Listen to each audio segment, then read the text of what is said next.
I'm going to say a few words about the organization of the afternoon. After that, I'm going to say a few things about the topic, and then introduce Margaret, who will talk about observations on the important role of neuropsychoanalysis today. Then we will hear from Mark, Freud in Translation, Psychoanalysis to Neuroscience. We'll have, again, a brief period for questions and discussion from the group. And then Eric Gann will give a bit of a longer discussion, psychoanalysis to neuroscience and back again. And then there will be time for a general discussion involving Mark and any of the rest of us. And we will end at 4 o'clock. So what I'd like to say quickly is something about the mental models, the models in the mind of the psychoanalyst. Probably most people have some familiarity with Sidney Pulver's 2003 paper and presentation on the astonishing clinical irrelevance of neuroscience. It's a frequently cited work. What people who cite it often don't emphasize is that in the same talk, he spoke about the astonishing relevance of neuroscience to psychoanalytic theory. That's part 2 of the very same paper. So I think that I'd like to say something about a subject which I know is dear to Mark, and that is the topic of dynamic localization, which I find a very powerful entry point into, so how do these things work? What does it mean to say that neuroscience is relevant to psychoanalytic theory, or what does it mean to me to say so? So I'm quoting Dr. Dell'Aglio, who says, dynamic localization can identify a more specific relationship between the mental phenomena that intersect in dynamic neural networks. As a result, neuroscientific study of these networks can contribute theories concerning particular relationships between subjective experiences. And the way this pans out for me is that I think as psychoanalysts and psychoanalytic psychotherapists, we always work with mental models. Usually they're implicit, they're back-of-the-mind models. They're the assumptions that we kind of take for granted as we work. We're usually, we're in some trouble if we're paying too much attention to our mental model, because then we're not paying attention to the patient. Or even our own feelings in the moment. So there's our background models. So I want to quickly go through a number of diagrams of background models to kind of illustrate some ideas about how that thing called the mental apparatus or the mind, how it works, what our background assumptions are that may influence how we work in the moment.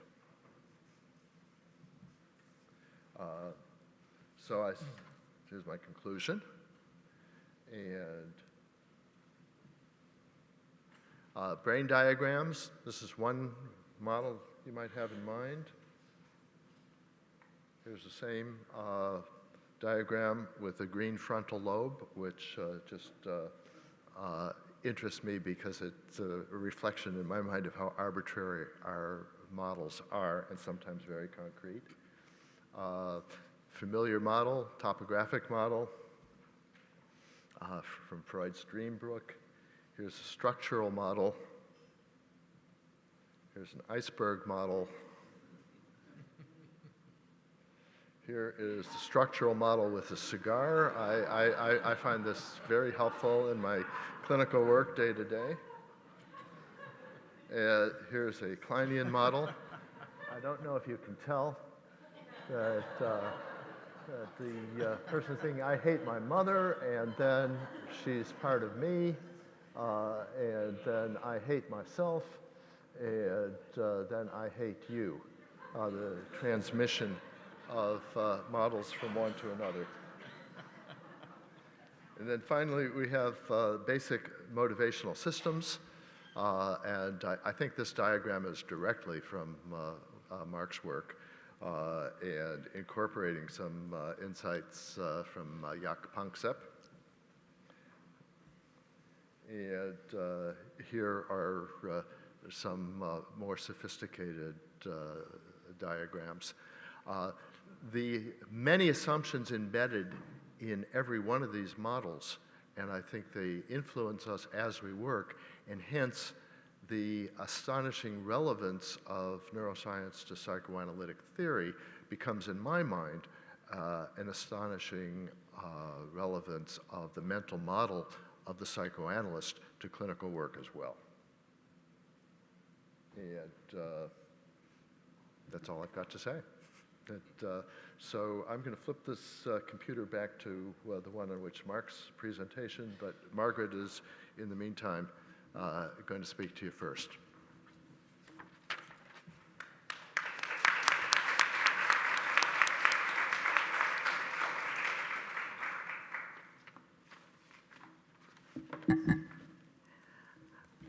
I want to provide some context to the presentation you're about to hear from Dr. Solms on neuropsychoanalysis. There are a couple of trends that, for lay people like myself, seem to be troubling in the study of the mind. The first is the inordinate influence of artificial intelligence.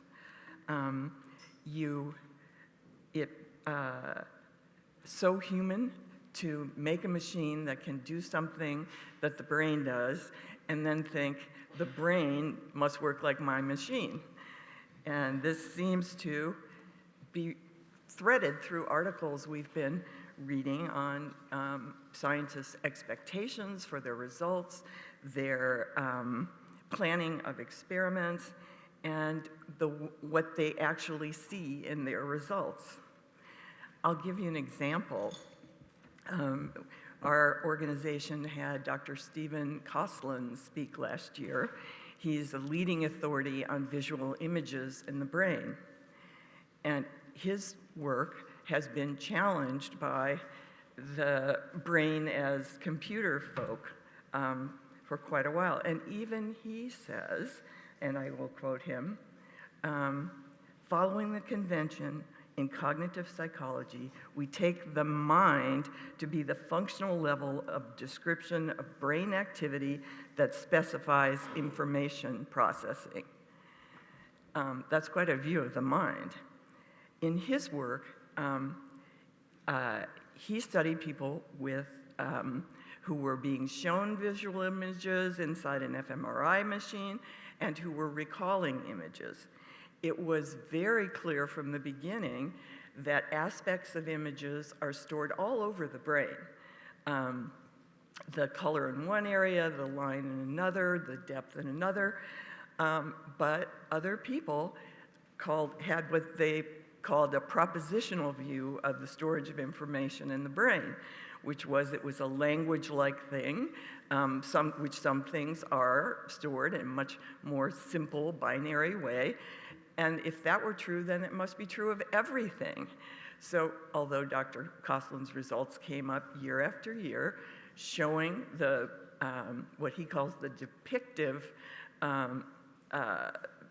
image in the brain, aspects of images all over, and a person recalling an image having the exact same areas light up in the brain, just a little lighter. Again and again, they would debate. This went on for years, and he just published the definitive article only 3 years ago, because people so wanted this simple propositional rather than depictive idea of mental imagery. Another trend is that of the theory of constructed emotion. You may have read, because she's written a popular book now, the work of Lisa Feldman Barrett. She's a distinguished professor at Northeastern University, and recently made a fellow of the American Academy of Arts and Sciences. And she believes her work shows that the same exact physical sensations can be a part of many different emotions. And indeed, it is only through cortical activity that emotions are created. The activities are things she calls simulations, conceptualizations, constructs, categories, goals, context, and half of something called prediction. And through all these cortical functions, the experience of emotion is created. Now, this kind of leaves out what most of the rest of us thought of as the emotional systems of the brain. The certain nuclei in the brainstem and associated limbic system, she calls body budget circuits. And their jobs are only to maintain homeostasis, and they're responsible, according to her, for only level of arousal from calm to very aroused, and a general pleasure and unpleasure. There are no inborn emotional systems. So what does this lead to? I will read you her description, of what happens when she feels fear when she's walking in the woods and comes across a snake. She says, and it happens mainly out of consciousness. Having constructed an instance of the concept fear to fit my surroundings using my past experience, my brain changed the firing of my visual neurons before the snake appeared on the path, preparing me to see the snake and to run in the other direction. And once my prediction was confirmed, my sensations were categorized, and I constructed an experience of fear that explained my sensations in terms of a goal, and I made a mental inference to perceive the snake as the cause of my feelings and the running away as their consequence. Now, it's kind of hard to do psychotherapy with that kind of fear. To be fair, I think she's enumerating ways in which the cortex modulates, blends, and recognizes emotion. But what it means is that each emotion is sort of socially constructed. It's what we're taught to recognize as children. It could be that your fear, when you're experiencing it, is an entirely different sensation than what I'm calling fear. And she argues at length that there are no universal emotions, no inborn emotions. So what it leaves us is each of us is trapped in our own subjectivity. My sadness may not be yours. I can't know you at all. So I think you will see that in its honoring of subjectivity and its confidence in a more universal emotion system, neuropsychoanalysis, as I said at the beginning, provides a vibrant alternative to these troubling trends. And with no further ado, I give you Dr. Solms.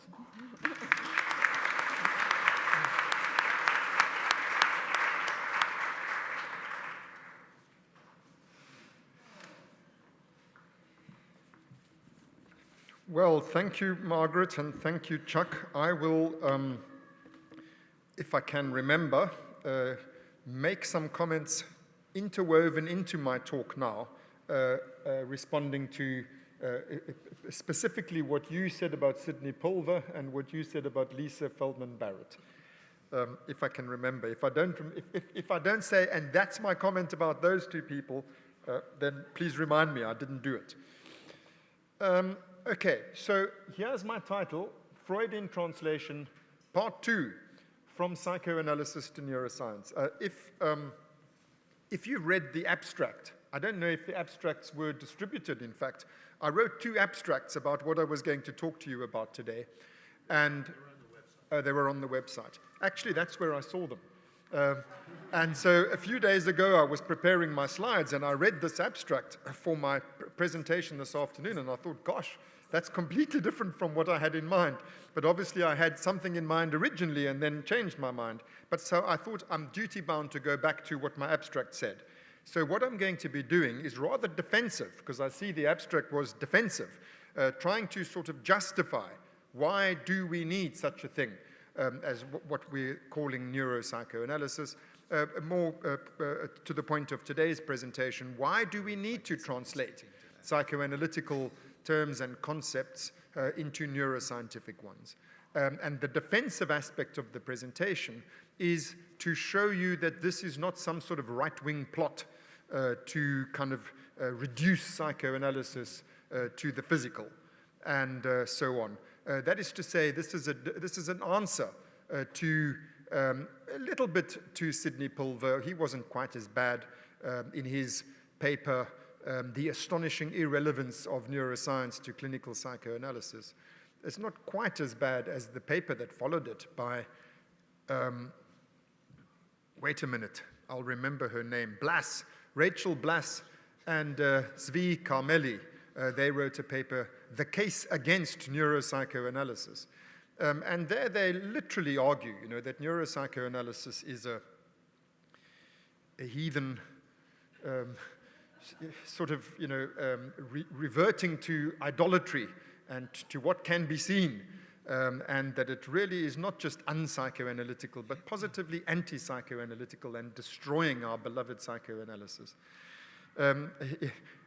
I'll tell you just as a little aside, I had a debate with her about this in 2010 in London, and it was recorded, and it was one of those rare occasions in life where your colleagues are called upon to vote afterwards, and so you have a winner and a loser. And I won 2-1. And she refused to allow the video to be distributed. So you'll never know why I won. But I'm rambling. I'm trying to explain, I'm defending why I'm being defensive.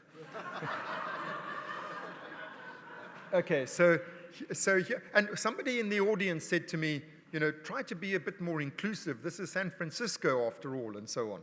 So you'll see in some of what I'm going to say at the beginning of not at the very beginning is some quotes from Freud, and then I'll start moving into some clinical material, and that is a serious nod in that direction, trying to illustrate something of how inclusive is the neuropsychoanalytical project, how it's trying to add something to psychoanalysis and take absolutely nothing away from it.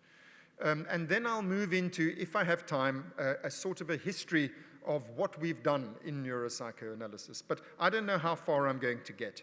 I decided I want to start in this sort of defensive way and then show you something of the clinical relevance of neuropsychoanalysis, and then something of the scope of what has been achieved and can be achieved. So that's sort of roughly what I think I'm going to do. But the reason I'm so hesitant about how far I'm going to get is because the beginning part, which has some clinical material always takes time. But I thought I'd rather err on the side of that, and then if I don't get to the end, that's okay. At least I'll do the beginning properly. So here we go. I've already read you this quote, and this is part of my defensiveness, okay? Who's to decide whether incorporating a neuroscientific point of view into psychoanalysis is anti-psychoanalytical or un-psychoanalytical? Well, nobody really can decide such matters, but I think that if there's any authority who can determine what psychoanalysis is and isn't, it probably is Freud, the guy who invented it. And he says, I won't read you the whole quote in the interest of time. I will just draw your attention to the bit that I've underlined. The deficiencies in our description, that is our psychological description, would probably vanish if we were already in a position to replace the psychological terms by physiological and chemical ones. I don't actually intend to replace them. I intend to supplement them. But please note, that Freud spoke of a time in the future when it will be possible to replace psychological terms by physiological ones. I think he had a little rush of blood to the head there, but at least it shows, that in Freud's mind, this is something that was always expected that would happen. And I already said something this morning about why Freud thought that. It's because he was trying to do a science of the mind, trying to understand what are the laws governing this part of nature that we call the mind. And at that time, in the 1890s and early 1900s, the only methods that we had for understanding, for properly empirically studying the mind were purely psychological methods. And as other methods came online, so Freud thought, assumed, hoped, predicted that we would use them. And, it has been nothing short of astonishing to me that when these methods did become available, I just thought, well, of course, we must use them. Gosh, we need all the help we can get. The mind is bloody difficult to understand. Why only use one method? Especially the method that Freud said at the time was, it's like, sorry guys, it's the only method we got. We're looking forward to better ones.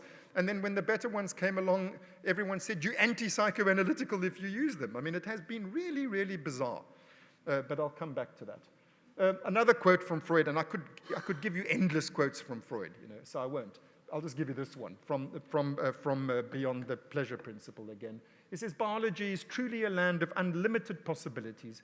We may expect it to give us the most surprising information, and we cannot guess what answers it will return. That is, to questions we have asked of biology, we in psychoanalysis. This was his book about the drives, don't forget. We cannot guess what answers it will return in a few dozen years. They may be of a kind which will blow away the whole of the artificial structure of our hypotheses. This is Freud. This is what he expected would come from biology. Defensive. I've already read you that one. I won't read it again. Now, Freud, as I told you, was a neuroscientist. He was a neuroanatomist. He studied the structure of the brain. He did incredibly interesting studies, right from morphology, studying the structure of the nerve cell. He even made contributions to what came to be known as the neuron theory.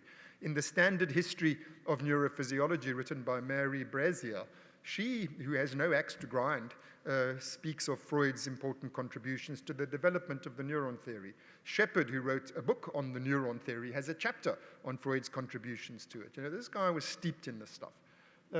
Then he moved from morphology, from histology, the study of the structure of the cell, to connections between cells, fiber pathways in the brainstem, and so on, slowly moving from lowly fishes up to human beings, and from the spinal cord up to the brain, and then from ordinary physical neurology to neuropsychology, and his wonderful book on the aphasias and so on. He was steeped in all of this.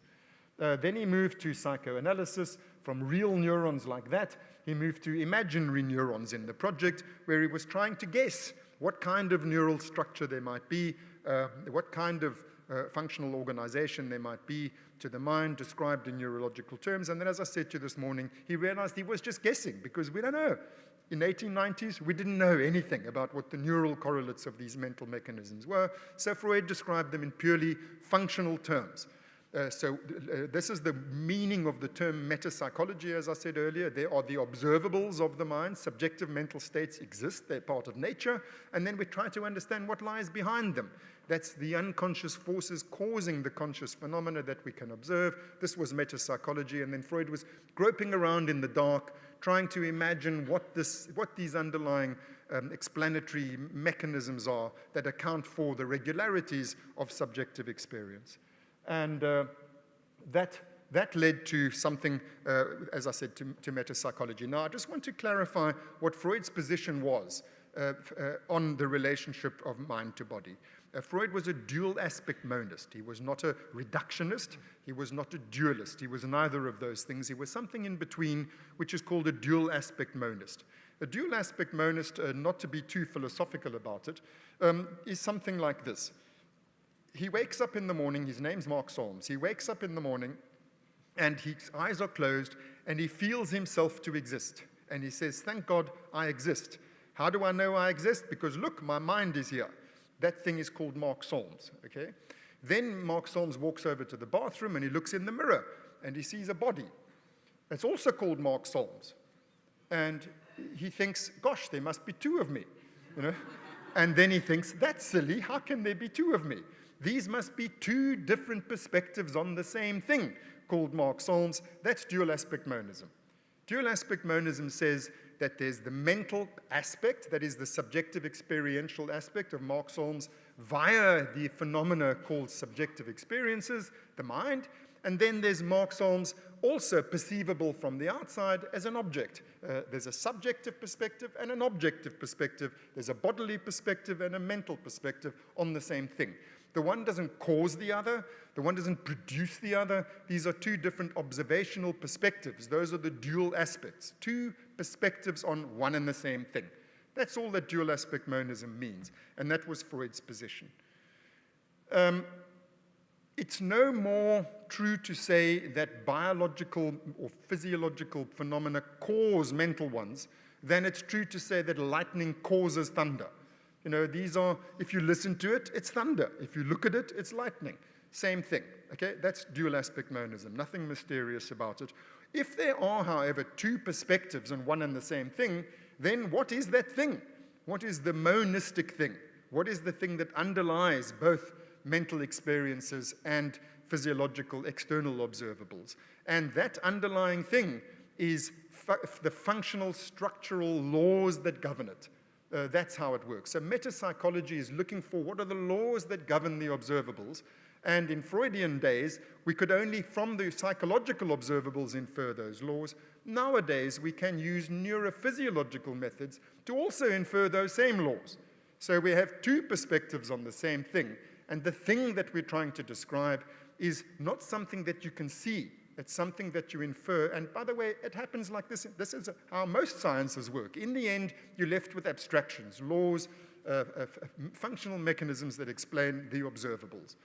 We have the advantage in our field that we have two different perspectives on one and the same thing.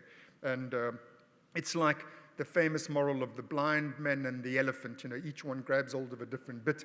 Obviously, they have to pool their knowledge if they're going to get a proper perspective on what the totality of an elephant is. So I thought I would just give you this nice little illustration. Remember these drawings here. There's Freud drawing actual neurons here. He's drawing conceptual neurons. And here we have today methods whereby we can actually see the neurons as they actually are activated. This is a fear memory. It is literally a fear memory. This is a method called optogenetics, where the neuron literally lights up as it's activated. This is, this is a neuron that is activated. That's why you can see it. That's how optogenetics works. It's wonderful. The ones that light up, that are activated, you actually can visualize it. And there we have a fear memory literally in the form of the neurons that embody it, seen from the outside using a physiological method. Those neurons are in the amygdala of a mouse, literally physically visible. That's a fear memory. There you can see it. Here's another perspective on the same fear memory. Boom. Okay? That's the mental manifestation of the fear memory. This is you have to remember that this is in the mind of the mouse. Okay? The mouse has, and it's sort of, so this is just meant to evoke in you the feeling that the poor mouse has as the stimulus evokes fear. Okay? So that is a memory looked at from the outside. This is the same memory looked at from the inside, and here is our laws of how memory work. And that type of a memory that we've just been talking about, we know a whole lot about how those sorts of memories work. For example, there's a thing called single exposure conditioning, that you only need to have one bad experience with a cat. If you're a mouse, from then onwards, you will always have bad feelings about cats, and that's called anxiety. Okay? And that doesn't apply to other kinds of learning which require lots and lots of repetitions. So this is just a sort of a very simplified diagram of memory itself. Please note, memory is an abstraction. You can look at memories as neurons. You know, they're neural manifestations. You can look at memories as reminiscences or experiences. They're psychological manifestations. And from both of them, we draw inferences about the laws governing memory. Memory, language, perception, affect, anything. These are all abstractions, and this is how you do science on that part of nature that we call the mind. Now, this kind of model, which I said is the functional organization, the lawful organization of this part of nature that we call memory, Freud made drawings just like this. Boom. It's the same kind of thing, you see? It's an abstract model about different memory systems. These are memory systems. Memory system 1, memory system 2, boom, boom, boom, till you get unconscious memory systems and preconscious memory systems. It's exactly the same thing, except we've learned a few new bits and pieces since 1900. Okay, that's why this diagram's rather more complicated than that one. And I can absolutely bet my bottom dollar that if Freud was here, he would be dead keen to update, to use this one, you know, where we know a hell of a lot more about, like in this slide here, there's one thing there called the unconscious. And in this slide here, all of this is the unconscious. Do you see we learned new things? And here in this slide, there's one thing called the preconscious. And here is all this stuff that we've learned about the preconscious. New things. This is exactly the same thing as what Freud called preconscious. That's exactly the same thing as what Freud called unconscious. And look how much new we've learned. And that's just a very, very simplified slide. So what I'm trying to do here is to sketch for you the basic philosophical framework within which neuropsychoanalysis is done, which is to say that we learned lots of things about the underlying structure of this part of nature, this aspect of it, which is called its memory systems, but the whole thing is called the mental apparatus. Freud called it the Seelenapparat, the apparatus of the soul, the laws governing this thing that we call the mind. Freud inferred those laws from purely psychological observations. Now we can make observations like these, and we can correlate them with observations like these, and we can learn a whole lot of new things, but it's basically the same type of stuff as what Freud was doing in the first place, which is inferring what lies behind the phenomena. And you need all the help you can get. It's very difficult, so you use as many methods as you can, and this is what we're doing in neuropsychoanalysis. We are not seeking to replace psychological methods by neurological ones. We are supplementing them. And this is just basic good practice in science, that you use multiple methods. Each method has its strengths and its weaknesses. God knows the psychoanalytic method has its strengths. There are things you can never see in an fMRI scanner that you can see on the analytical couch. You will never see a feeling in a scanner, you know, as a feeling. You can only feel it as a feeling. There are things that are best observed, best discerned, best studied and scrutinized and probed using purely psychological methods. But there are also downsides to it. It's very hard to test a hypothesis using the psychoanalytical method in a way that you can, that will cut mustard in comparison to an experimental methodology. In Freud's days, those methods were not available. Now they are. And so we can correct viewpoint-dependent errors and get a better model of how the mind works. Now, before I move on, I'll use this opportunity to say something about Sidney Pulver. How can you say on the one hand that psychoanalytical theory is greatly enhanced by neuroscience, but psychoanalytical practice is not? I mean, that's, to me, just frankly bizarre. You know, what is the psychoanalytical practice is the application of our knowledge. You know, you can't practice psychoanalysis without having some theoretical assumptions underpinning your practice. For example, free association only makes sense if there is something behind the associations, which is a theory. The theory is that these associations, you know, are the conscious surface. Behind that is something unconscious which explains the regularities and the structure of what is conscious. That's a theory. It may be wrong, it may be right. As it happens, neuroscientific methods of the kind that Bless and Carmelli think are anti-psychoanalytical have strongly confirmed that there is an unconscious mental process because you can see it. You know, that's a good thing to be able to visualize, you know, what the Freudians say while this person doesn't even know that these things are happening. They are happening. He infers it. Using fMRI, you can say, look there, something is happening that the person doesn't know is there. Boom, case closed. You know, so this is the kind of thing, the kind of conceptual, philosophical framework within which neuropsychoanalysis is done. And to the extent that our theory contains deficiencies, to that extent, our practice is going to contain deficiencies. If there are errors in our theory, there are going to be errors in our practice. The two things are indistinguishable from each other.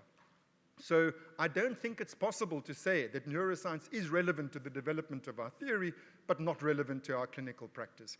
And if I have time in this slot, toward the end, I will get to things that we have learned in neuropsychoanalysis in recent years, which have really, I think, massive implications for our practice. And by the way, I'm running around the world giving workshops about those implications for our practice, but it takes me 2 days. You'll have to invite me back to come here for 2 days in order for me to tell you all the implications for our practice, but I'll be able to hint at it toward the end, I hope, if I get there today. Okay, so now I want to tell you a story. How did neuropsychoanalysis come about? Well, I'll tell it to you narcissistically, as if it came about with me, which is not true, because it came about, in fact, with Freud. Freud's project was the beginning of neuropsychoanalysis. And over the years, there have been various people after Freud who've tried to bring the two fields together as methods have become available. Like, for example, Jelliffe and Jones and Stengel, they, in the 40s and the 50s, Penfield even, you know, they started trying to bring Mortimer Ostow in the 50s and the 60s. There have been plenty of people. But when I came on the scene was in the late 1970s and early 1980s. And so I'll start the story from there because I am an authority on that part of the story. This is how it happened. When I was little, I had a big brother. I still have a big brother. But when I was little, my big brother fell from a dizzy height onto his head. And he broke his skull and he hemorrhaged his brain. And he was never the same again.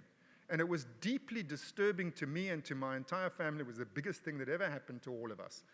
That he was one person one day and he came back from theater another person. Or he looked the same, but he wasn't the same. And it was surely for that reason that I ended up coming into this field. When I say this field, I don't, by the way, mean psychoanalysis. I was interested in the brain.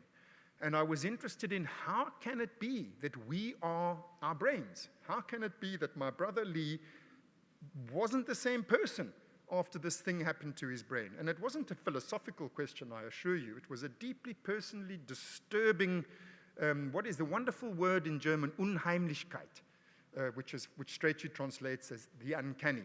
It was a disturbing, weird, strange, inexplicable thing that this guy is the same as that guy, but he's not the same. And as a little child, it really disturbed me. And I think that it was for that reason, unconsciously as it happens, that I ended up studying what in those days was called behavioral neuroscience. I wanted to understand this thing called the brain. Now, what's interesting about the brain is precisely that it is somehow the person, as I knew from my own direct experience of what happened to my brother.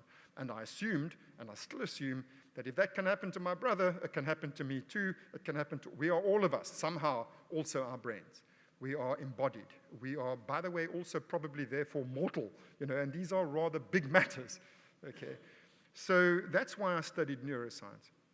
I was terribly frustrated in doing so. This was in the early 80s, because what my lecturers, my professors were teaching me was stuff like what you were saying, Margaret, about, you know, this information processing shit. I thought, well, that's not my brother, you know, it's like, that's not the mind. You know, the mind is this thing that I wake up to be in the morning, that I experience myself to be, you know, like Descartes said, you know, this is me, I exist, you know, that's the mind. It's not information processing, but this is what I was learning about this stuff. I was learning about this stuff, only this stuff. And when I asked my professors about, but what about the personality, and what about the self, and what about subjectivity, and what about feelings, and what about motivation, they said, don't ask questions like that, it's bad for your career. Okay? I swear, they said it with the best of all possible intentions. This was in the early 1980s. That was why, dear colleagues, I packed my bags. Well, I actually also packed my bags because there was a thing called apartheid going on in South Africa. And if you looked like me, you were conscripted into a thing that was euphemistically called the South African Defense Force, which was actually the South African Offense Force, you know, where you had to defend apartheid. So I thought that's not a good idea, so I left. But I also left because I wanted to train in psychoanalysis. Now, I'll tell you, a neuroscientist training in psychoanalysis, it's like an astronomer training in astrology, you know? It's really not good for your career. But the truth is that I was not motivated in building, I didn't want to build a career. I wanted to understand, you know, how come this organ is me? How come that organ is my brother? How does it work? You know, I mean, this is the only thing that makes the brain more interesting than the rest of the body, is it's the one part of the body that feels like, it's like the one thing in the whole bloody known universe that feels like something. It feels like something to be a brain. How does that happen? That's what interested me. And as I told you, there was nothing to be learned in behavioral neuroscience on that score in the early 1980s. In fact, how I became friendly with Oliver Sacks was he wrote a book in 1984, which if any of you wants a really good read, it's not one of his best-known books. It's called A Leg to Stand On. And in that book, a fantastic story, a true story about an injury to his own, a nervous injury in his leg. He said, and I'm quoting him, he said, neuropsychology is admirable, but it excludes the psyche. I thought, this is the guy for me. You know, that's the truth of the matter. Neuropsychology excludes the psyche. And so I looked around and I thought, well, where do I learn about the psyche? And then I learned about this thing called psychoanalysis. So please note that I went from neuroscience, in fact, I was working in the Department of Neurosurgery at the Royal London Hospital by day, and by night I was training in psychoanalysis at the Institute in London. Jekyll and Hyde. Please note what I was trying to do was not to reduce psychoanalysis to neuroscience, for God's sake. It was exactly the opposite. You know, what I wanted to do was to bring psychoanalysis into neuroscience, to bring the psyche into neuropsychology. Psychoanalysis, for all of its faults, and it does have faults, I'm sorry to tell you, you know, for all of its faults, it has this wonderful, rich, conceptual language and methodology that actually is able to embrace this real mental stuff, the actual lived life of the mind. That's what I wanted to bring into neuroscience, and that's why I trained in psychoanalysis. In other words, what I started to do was translate. I wanted to translate psychoanalytical terms and concepts into neuroscientific terms and concepts so that I could bring them into neuroscience. And inevitably, once you do such a translation, it works both ways. But my aim was not by any means to do anything to psychoanalysis, other than to bring it into the family of mental sciences and neurosciences where its presence was so sorely lacking. Now, this brings me to the part of my presentation that's going to take too long. What I was doing those days is I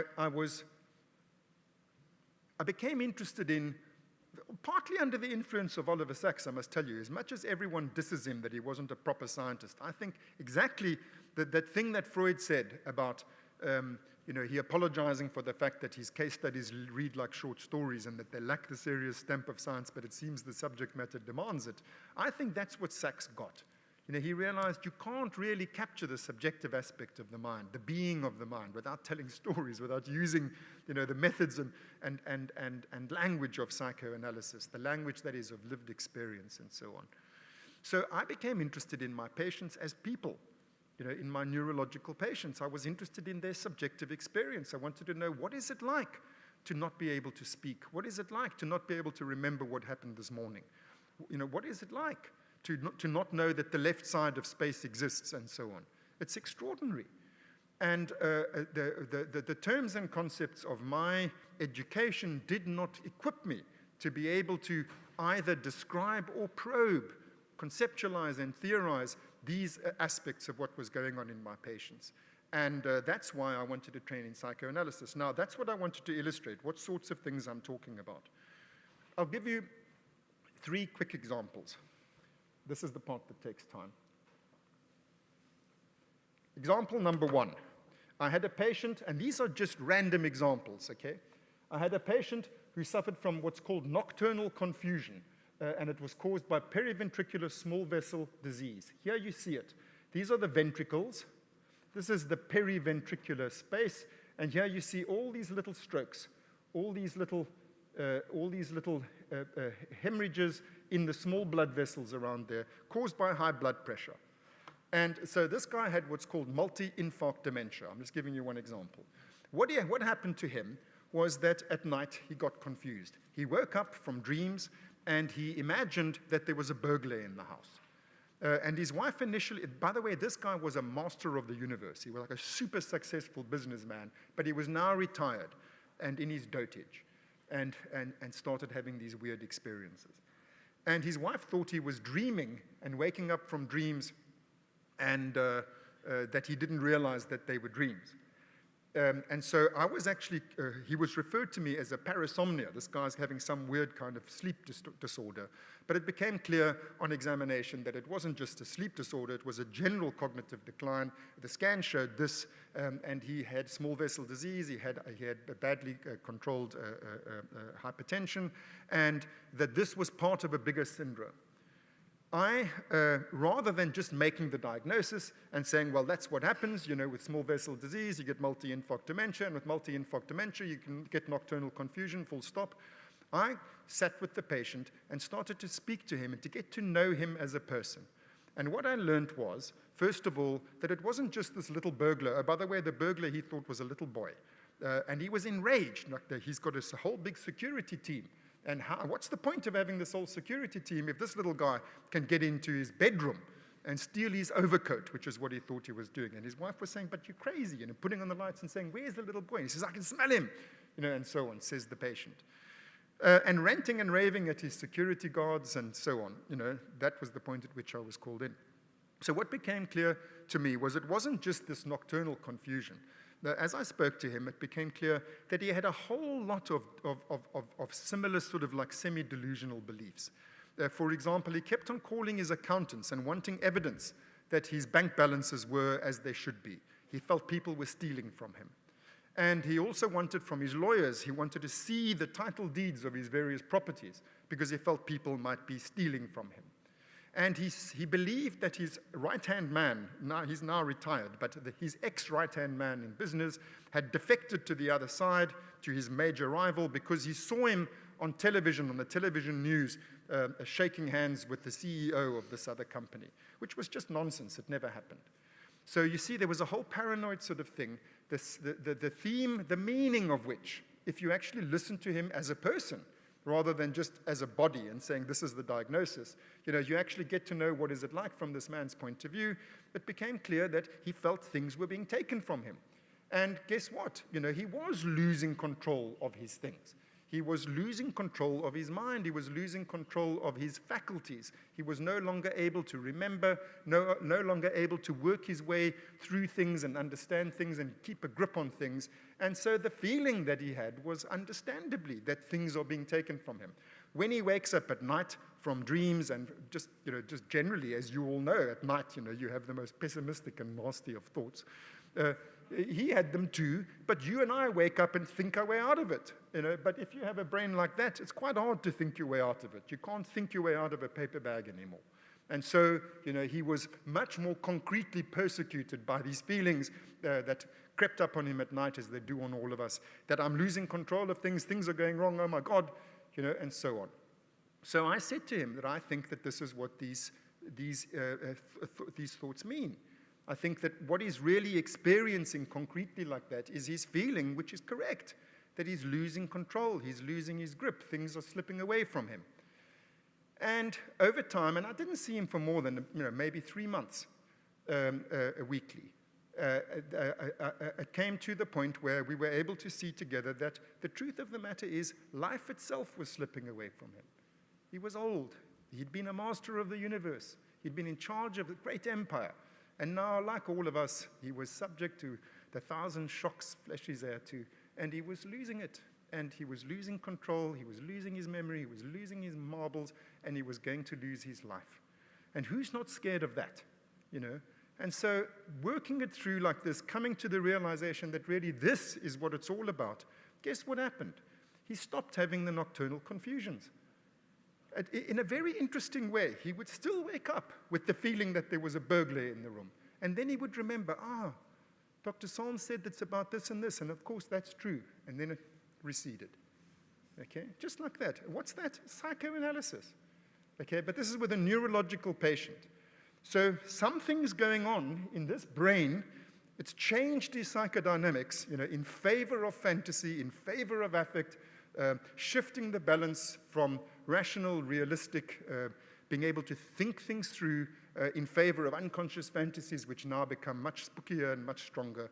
And so somehow these things that we deal with in our consulting rooms, it somehow has something to do with the brain, you see?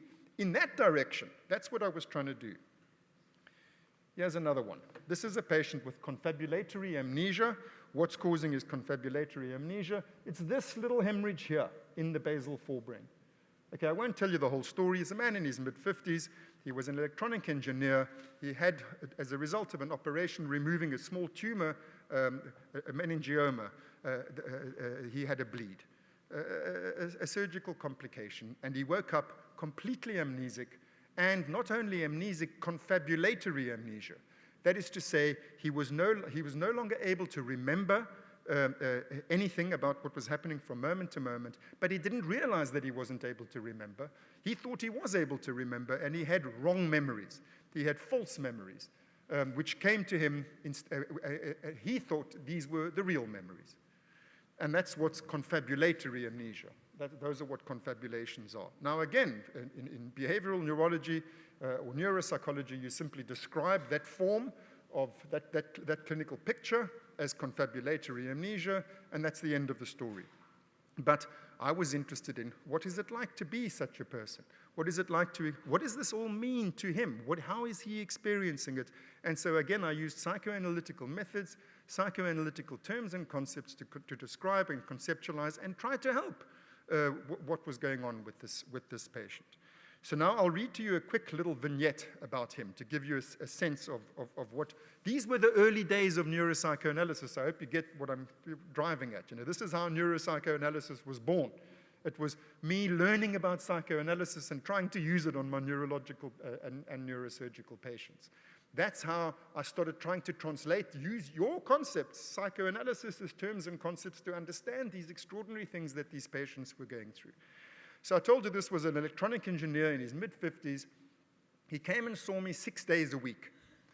And I saw him 6 days a week because he was blotto. He was really like, in fact, I call him the man who lived in a dream because he was completely all over the place. And I was trying to see, can I orientate him? Can I bring him back into touch with reality? How? By using psychoanalytical methods to try and understand what's going on from his point of view. Why does he remember this rather than that? Is there some meaning to it all? Where do feelings fit into it, and so on? These were the early days. So after I saw him daily, I saw his wife for debriefing sessions also, because he came up with all sorts of shit. Like, for example, he said that, because remember, every day he saw me, he didn't know who I was. But he didn't know that he didn't know who I was. He thought he did know who I was, but he just made up stuff. So like, for example, one day he said, oh, hi, how's my car? And I said, what do you mean? And he says, my car, you're fixing it. So I said, oh, which car of yours am I fixing? My Ferrari, he says. So I said, no, I don't have your Ferrari. And then he became angry, like, what do you mean you don't have my Ferrari?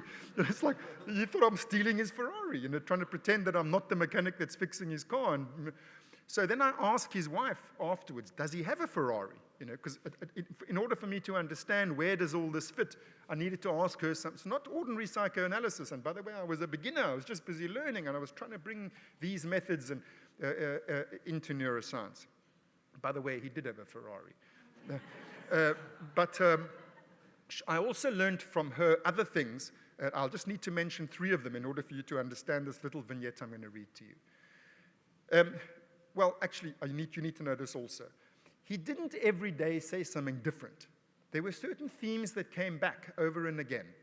For example, he frequently thought that I was a client of his and that I was consulting him about an electronic problem, and he was helping me to fix it. Interestingly, in thereby reversing our roles. Or he thought that we were both electronic engineers together working on a common problem. That was a strongly recurring theme. The other recurring theme was that we were sportsmen together, at university, and we were having a drink after the game. Either a game of rugby, which is a bit like football, or after our rowing. And his wife told me he had played football and he had been a rower. But, he was in his 50s. We were hardly at university together. He thought that's what's going on. He said, where's my beer? He would say, this sort of thing. But what I also learned from her is that he had chronic problems with his teeth, which resulted in dental implants. And he also had successful dental implants. He also had an arrhythmia, cardiac arrhythmia, which had been successfully treated with the insertion of a pacemaker.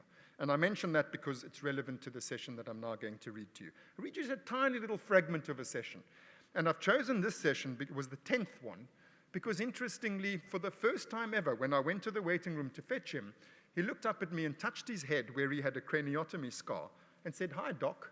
So today I'm Doc. And I've got something to do with his head, which was real progress, rather than that we're having a beer together or, I'm consulting him about some electronic task."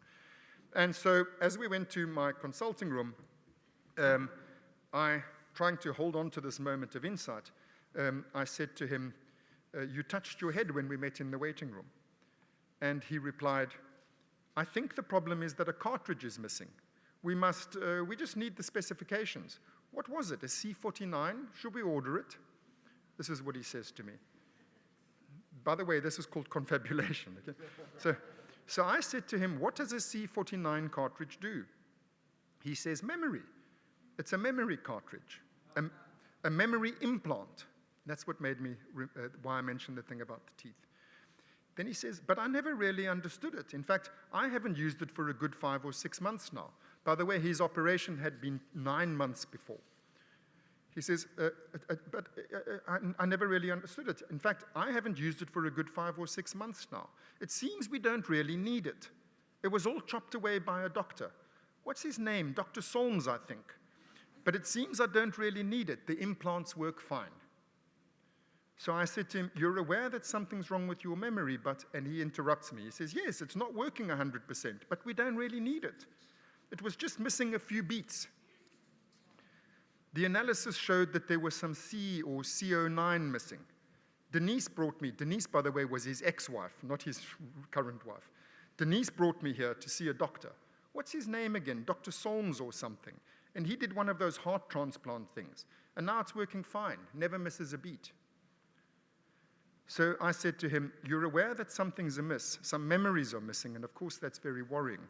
You hope I can fix it, just like those other doctors fixed the problems with your teeth and your heart. But you want it so much that you're having difficulty accepting that it's not fixed already." He says, "Oh, I see. Yes, it's not working 100%, and he touches his head. He said, "I got knocked on the head. I went off the field for a few minutes, but it's fine now. I suppose I shouldn't go back on, but you know me, I don't like going down." So I asked Tim Noakes, who, by the way, is a renowned sports physician. He said, so I asked Tim Noakes, because I've got the insurance, so why not use it? Why not go to the best? And he said, "It's fine, play on, play on." And I'll cut off the vignette there. Now, me as a beginner psychoanalyst, I saw things which all of you will have seen in what I've just told you, which no neurologist would ever see, because you don't take the subjective experience of the patient as counting. But if you take just the most rudimentary of psychoanalytical approaches, what you realize is the following. This guy, it's not random garbage that's coming into his mind. It means something, okay? He says, he touches his head, he realizes that I've got something to do with his head, that this is medical, that this is a scar on his head. We go into my consulting room, and he says, "Yes, something's missing." What is it? It's a memory cartridge. So in other words, it's dawning on him that something has happened to his head. It's got something to do with medicine, something to do with memory, and it's missing. Okay. But then, how would you feel, by the way, when you realize, shit, I don't know what happened 5 seconds ago, and it's got something to do with my head, an operation, and this is a doctor, and, I hope he didn't do this operation, or, Jesus, I hope he can help me, or something like that. And that would be a realistic, you would then follow through that thought. But he doesn't. He then decides, oh, but you don't need it. Okay? That's not a random thought. That's a wishful thought. It's like, something's missing. Oh, no, sorry. Before he says you don't need it, he says you can just order it. Okay? So it's fine. That's a confabulation, but it's not random. It makes him feel better. Yeah, there's a memory cartridge missing, should we order it?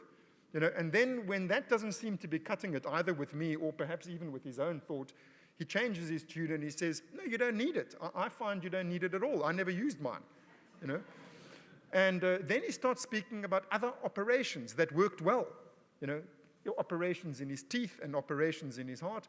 And I can't help but think that this is a displacement, that this is an operation. All you have to do is feel your skull. You can feel, shit, I've had an operation on my head, But he turns it into two other operations which worked fine, the one in his teeth and the one in his heart.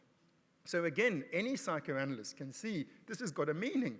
This is a displacement serving wishful purposes again. He makes himself feel better by turning this thought of, shit, I've had an operation into, yeah, but it works fine. Never misses a beat, okay? And then it goes on, when I say what I said to him, which was a sincere attempt to convey to him what I thought was going on, that he was hoping that this operation, like the other ones, that things would turn out okay. And then he turns it into this thing with his head. It's not an operation. In fact, it's just a biff on the head, which had happened on the sporting field. And it's a temporary little thing. And he'd gone to the very best sports physician that money could buy. And what did the sports physician say? Yeah, you're fine. Come, you can carry on playing. So the confabulations are wishful, obvious. As soon as you take this, as I say, the simplest of psychoanalytical approaches, you see new things about what's going on. Now, I tell you that's really important because it tells you something new about what this part of the brain is doing. And it tells you something new about what confabulatory amnesia is. It's not just a piece of a jigsaw puzzle missing. It's that if you remove what Freud would call ego functions, the reality principle controlling how memory works, then what fills the gap, what is disinhibited, is a primary process way of memory functioning, a wish-fulfilling way of memory functioning. And the confabulation is an outcome of this dynamic interaction. And it has a meaning, and it can be understood. It's serving some function for the patient. And if you're going to treat confabulation, and you think it's a piece of a jigsaw puzzle missing, you're going to do something very different from if you think it's a resultant of a dynamic interaction between weakened cognitive capacities and disinhibited affective, that what Freud would call the pleasure principle. There's a translation. What's also being translated in reverse, please note, is that we're identifying some of the brain mechanisms responsible for secondary process thinking. What Freud called the binding of the primary process and so on. So this was how neuropsychoanalysis began, bringing psychoanalytical concepts into neuroscience so that we could benefit from them. Here's the third and last one of my time-occupying clinical vignettes. This is a woman with anosognosia, which is caused by a right perisylvian infarct. There's her infarct. This is the part of the brain that's responsible for spatial cognition. Now, this patient was paralyzed down the left side of her body. She was in her early 40s, young stroke, paralyzed down the left side of her body, just admitted to my ward. And she was bedridden, of course, but she believed she was fine. She said there's nothing wrong with her. That's what anosognosia is. It's a regular occurrence from a stroke to this part of the brain. So here again, as far as cognitive neuroscience is concerned, it's a deficit. It's a piece of the information processing machinery of the brain that's missing. And yet, these patients are absolutely fascinating from a psychoanalytical point of view. What does it mean when you can see you paralyzed down the left side of your body and you say you're not? What is that? And so I chatted to the patient, used words, speaking to people. This is what we do. And I need to tell you this, there was a camera recording. I told her there's a camera here filming. This wasn't a psychoanalytical treatment. This was a bedside interview. And I had a student filming it so that we have a Friday clinical meeting where we present cases to each other in my department. So the student so I explained to her, this is so that the other doctors can see what she and I are talking about. They're going to see it on Friday. She had been admitted yesterday. So I'm just going to give you a little snippet again from the interview. I say to her, can you tell me why you're in hospital? She's silent. She doesn't respond. I say, can you tell me why you're here? She says, apparently I had a stroke. That's why I'm here. So I said, that's right, but why do you say apparently? Do you agree that you've had a stroke? She said, yes, but I don't feel any symptoms. What do you feel? How are you supposed to feel? I said, well, one of the most common consequences of a stroke like yours is paralysis. You get loss of movement in an arm and a leg. Are you having those symptoms? She lifts up her paralyzed left arm with her right arm. And she says, here, they, meaning the doctors, the camera, here, they can see I'm lifting my arm. So I said, you're lifting it up so that the doctors can see? She said, yes. I said, so are you showing them that you can move that arm or that you can't move that arm? She said, I can move it.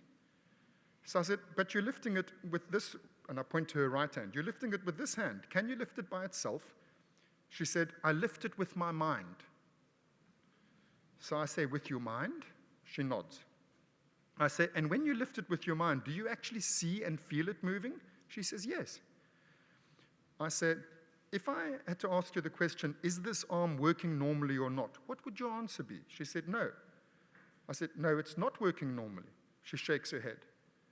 So I say, okay, what's the matter with that arm? She says, nothing. There's nothing wrong with it. So I say, there's nothing wrong with it? She says, because I can move it. So I say, there's nothing wrong with it because? She said, because I can touch it. So I said, there's nothing wrong with it because you can touch it. She nods. I say, and when you touch it, it feels normal? She nods. I say, so as far as you're concerned, there's absolutely nothing wrong with you now? She nods. I say, even though apparently you had a stroke? She doesn't respond. I say, the normal effect of a stroke, which is paralysis, that hasn't happened to you? She shakes her head. I say, okay, can you lift this hand up? And I point to her right hand, and she lifts the hand. I say, okay, put it down. Can you lift this hand up? And I point to her left hand, and she doesn't respond.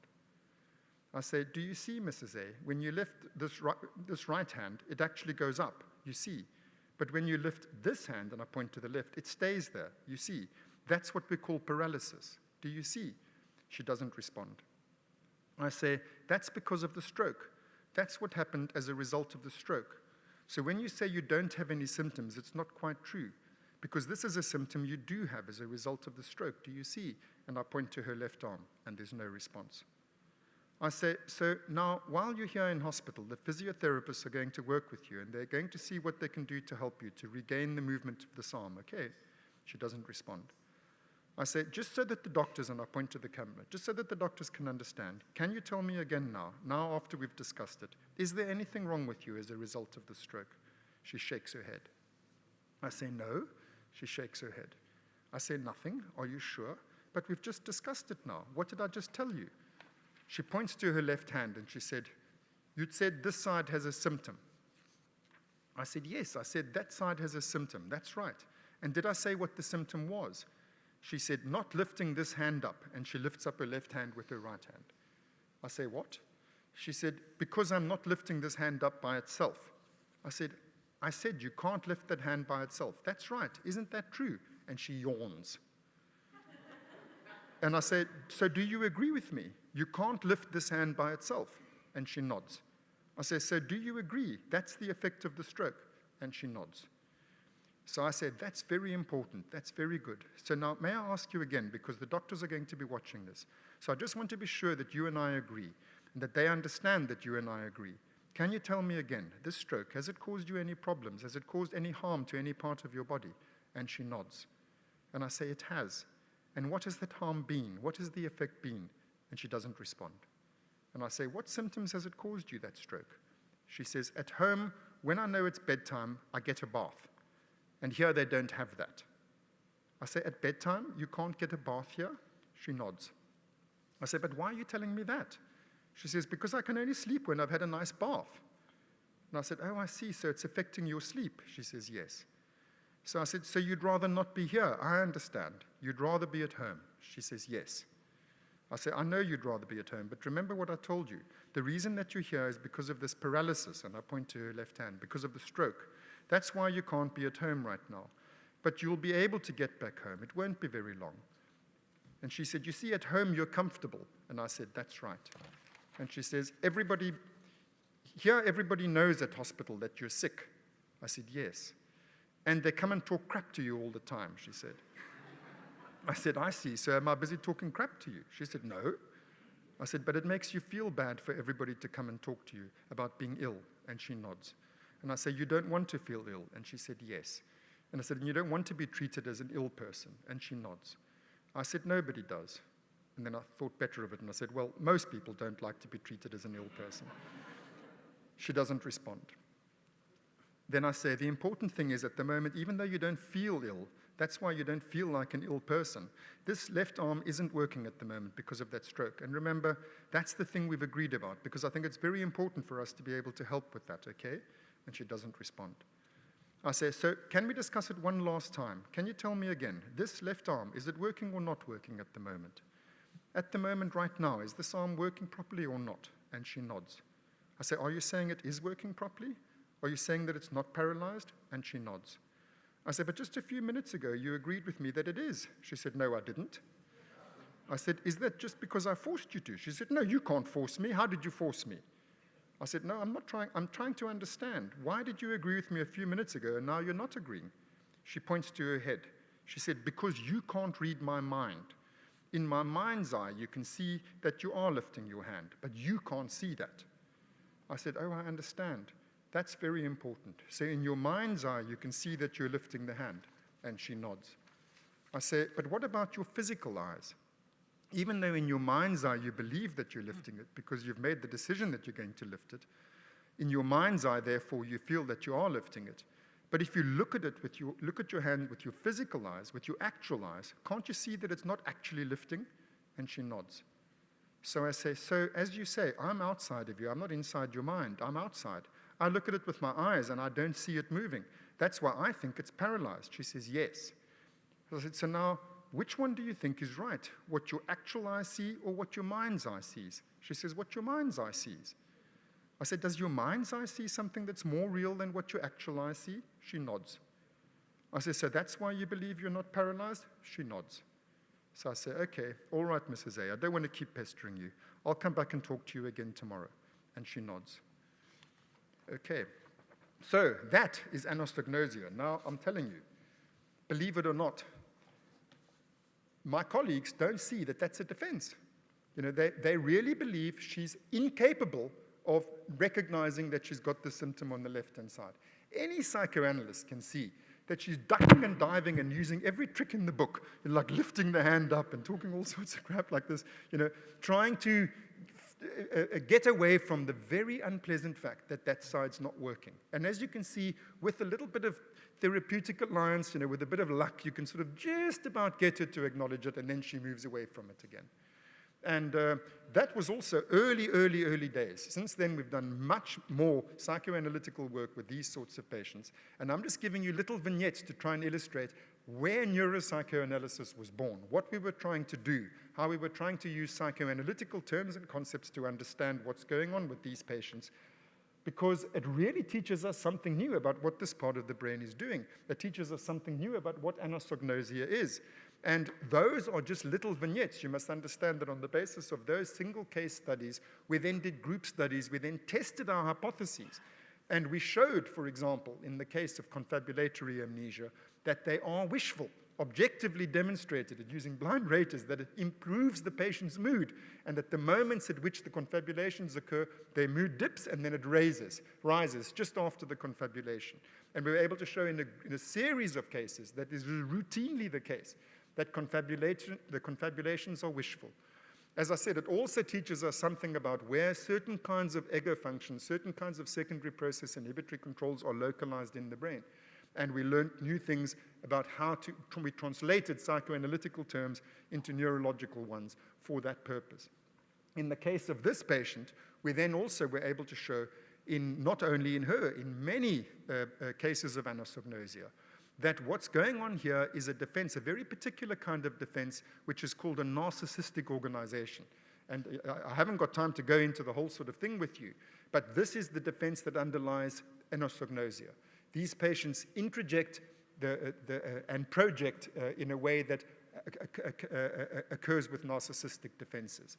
They redraw their body boundaries according to how they would like it to be rather than how it actually is. And this also helped me to better understand what narcissism actually is and what projection and introjection actually is. It's a distortion of space. That's what projection and introjection are. And that's why it becomes possible with these patients, because what they've learned about how space works, they've forgotten because it's gone. And so they regress, just as happened with the confabulations, to a more wishful form of remembering. These patients regress to a more wishful form of how space is organized. And that's called narcissism. And so I understood something new about narcissism at the same time as understanding something of its neural correlates.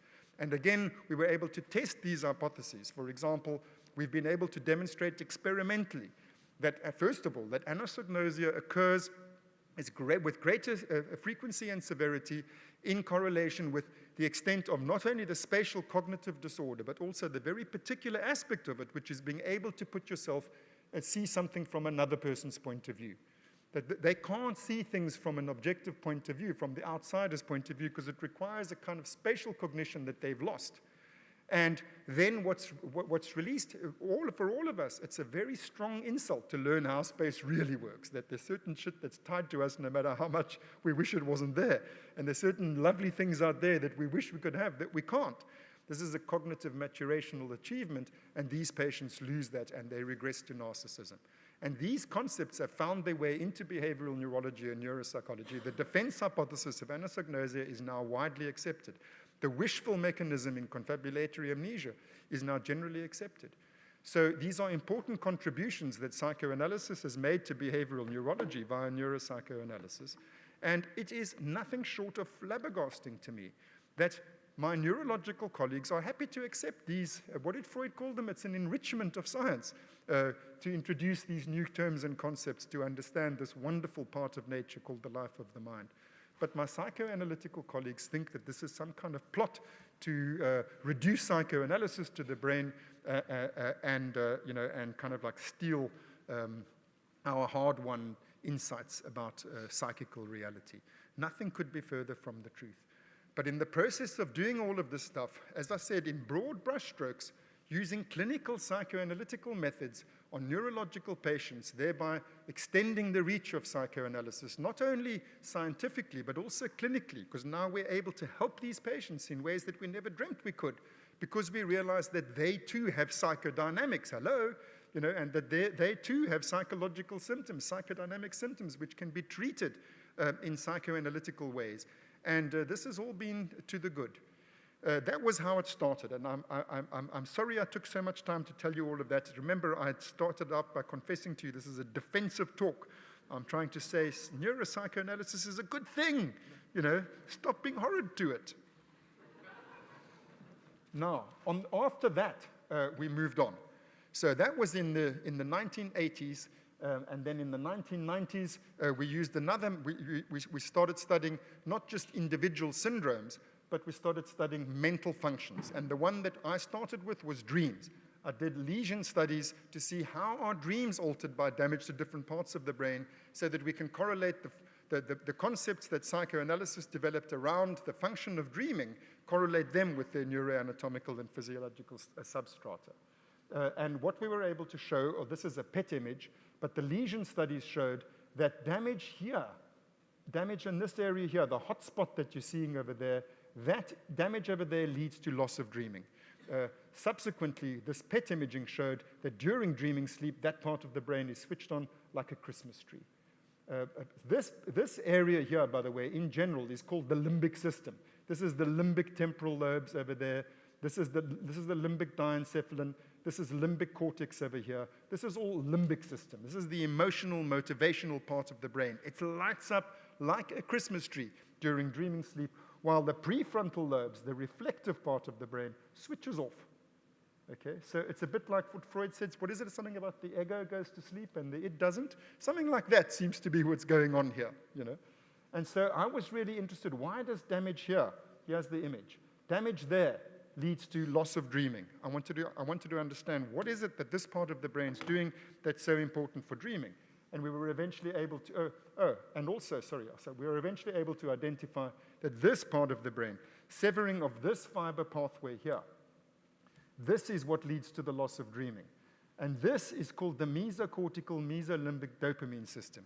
It is the big-ticket positive motivational system of the mammal brain. It is the closest thing you can get to what Freud called the libidinal drive. It's a general, all-purpose, pleasure-seeking, object-seeking system. And damage to that system leads to loss of dreaming. I was able to show in that same study that damage to the parts of the brain that generate REM sleep do nothing to dreaming. This part damages dreaming, but not REM sleep, so we showed that they're two different things. This was powerful confirmation of the Freudian theory of dreaming. And that's why I showed this thing here, because we were also able to show that these patients who can't dream, this is the worst kind of sleep you can ever see. This is called sleep onset insomnia. This is called sleep maintenance insomnia. We were able to show that dreaming protects sleep. So these were like really incredibly important new insights into the physiology of dreaming, into the physiology of sleep, and at the same time localizing basic psychoanalytical concepts in the tissues of the brain, and by the way, confirming some of the most foundational psychoanalytical theories, the literal foundations of psychoanalytical theory in dream theory. That was what we did in the 1990s in neuropsychoanalysis. I became interested because of that study. This basic motivational system, turns out, is just one of several basic motivational systems in the brain that we learned about since 1920. Remember when Freud said one day in biology is going to tell us something new about the drives? Well, guess what? A few dozen years did pass, and we did learn some new things about the drives.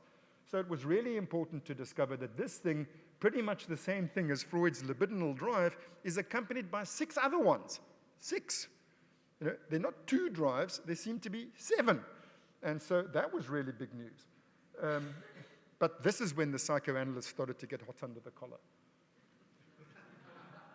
Here's one of them. I'll just quickly show you this one. So that one I've just showed you, that's one of the 7. It's called the seeking system. It's also called the wanting system. It's also called the reward system. It's basic positive motivation. It's what makes you get up and go in the morning. It's what makes you interested in the world. It's what makes the world exciting, that system, like libido. And then there's this system here, which is important for separation distress. All mammals and birds, by the way, they attach. And this is the system. Here it is in the guinea pig, and here it is in the human being. It's exactly the same system. And this is strong evidence that alongside this libidinal system, there's a separate, different system which is important for attachment. So this was an error in Freud, which, by the way, Bowlby and Fairbairn and all of them already started to see using psychological methods and also drawing a bit on the ethology of their time. But now we can show in all sorts of ways, there is absolutely no question about it, this is a separate system from this. Okay, so there you have settled a major controversy from mid-20th century psychoanalysis. There's a libidinal drive, and then there's a separate attachment thing. This one is mediated by dopamine. This one is mediated by mu opioids, different chemistry, different anatomy, different physiology, different behavioral phenotypes. This is good. This is important news. This is the sort of thing that Freud was saying, in a few dozen years, biology will give us answers. Here's an answer. Tell me that that doesn't have relevance for the clinical practice of psychoanalysis, and I'll tell you you're a fool. Okay? It's really, obvious. Now I'll tell you something else. And yeah, I showed you observations in my neurological patients which you can only understand using psychoanalytical concepts. Now I want to show you another patient. And I want to say to you, this is something psychoanalysts have to somehow take on board. How can such a thing happen? There's a patient in whom these two systems work in tandem. If in separation distress, when you separate a mammal, including us because we're mammals, you separate any mammal from its caregiver, it goes into what's called protest behavior. Panicky anxiety and, mama, you lost at me, and searching for her. That's the acute protest phase. It's then followed by the despair phase, when everything shuts down.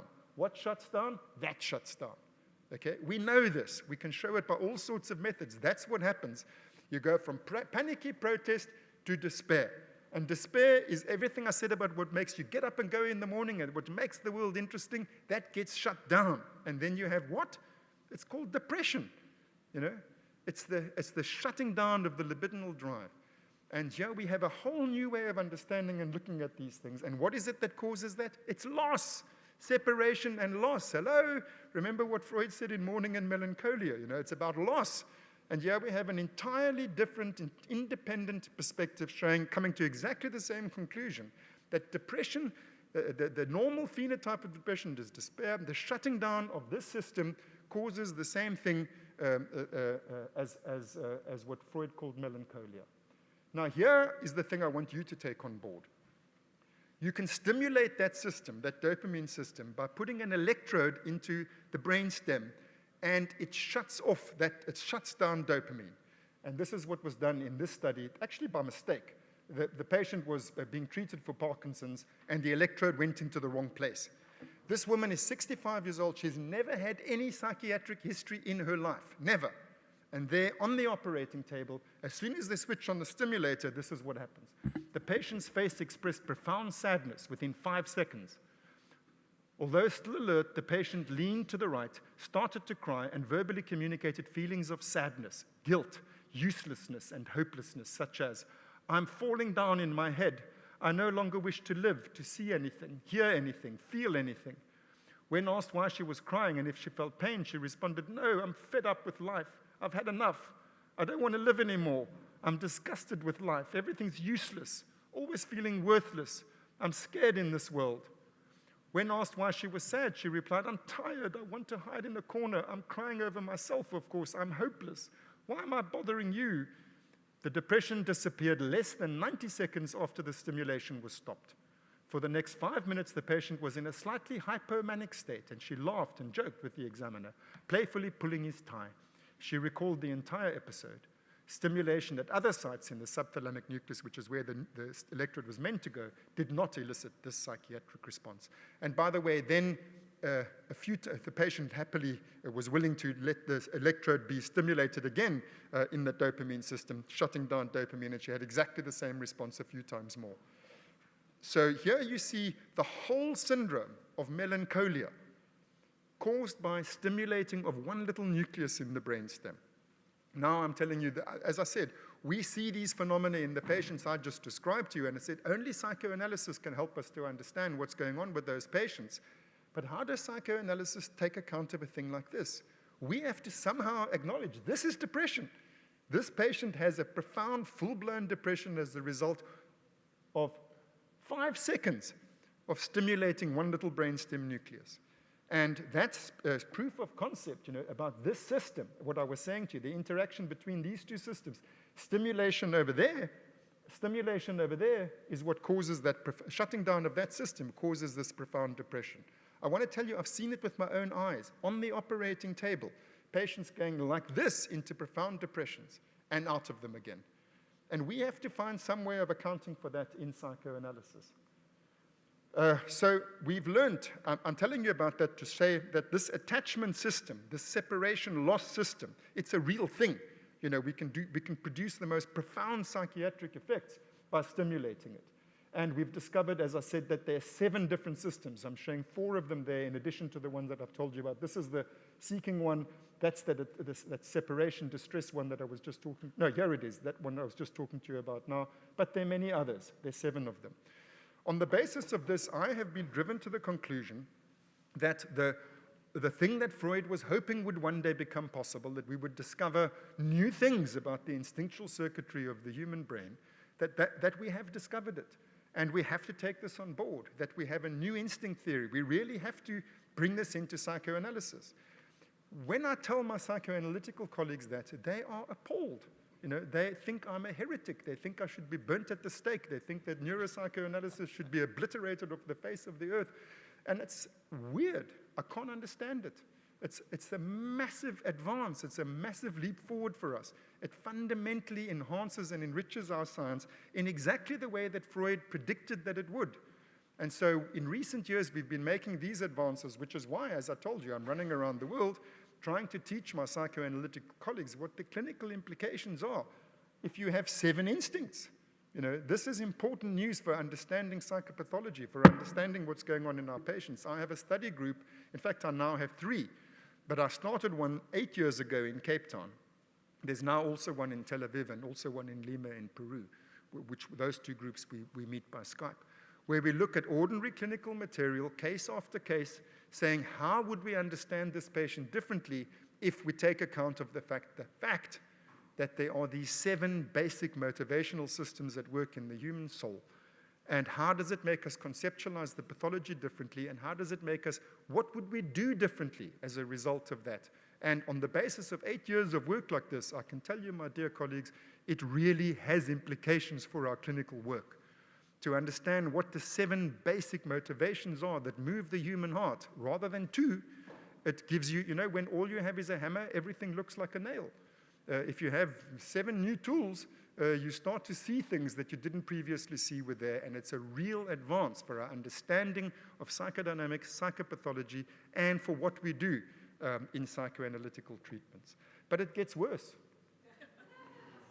What we then learned is that those 7 basic emotional systems, if you have a look here, you see what they all have in common is that they all start down here in the brainstem.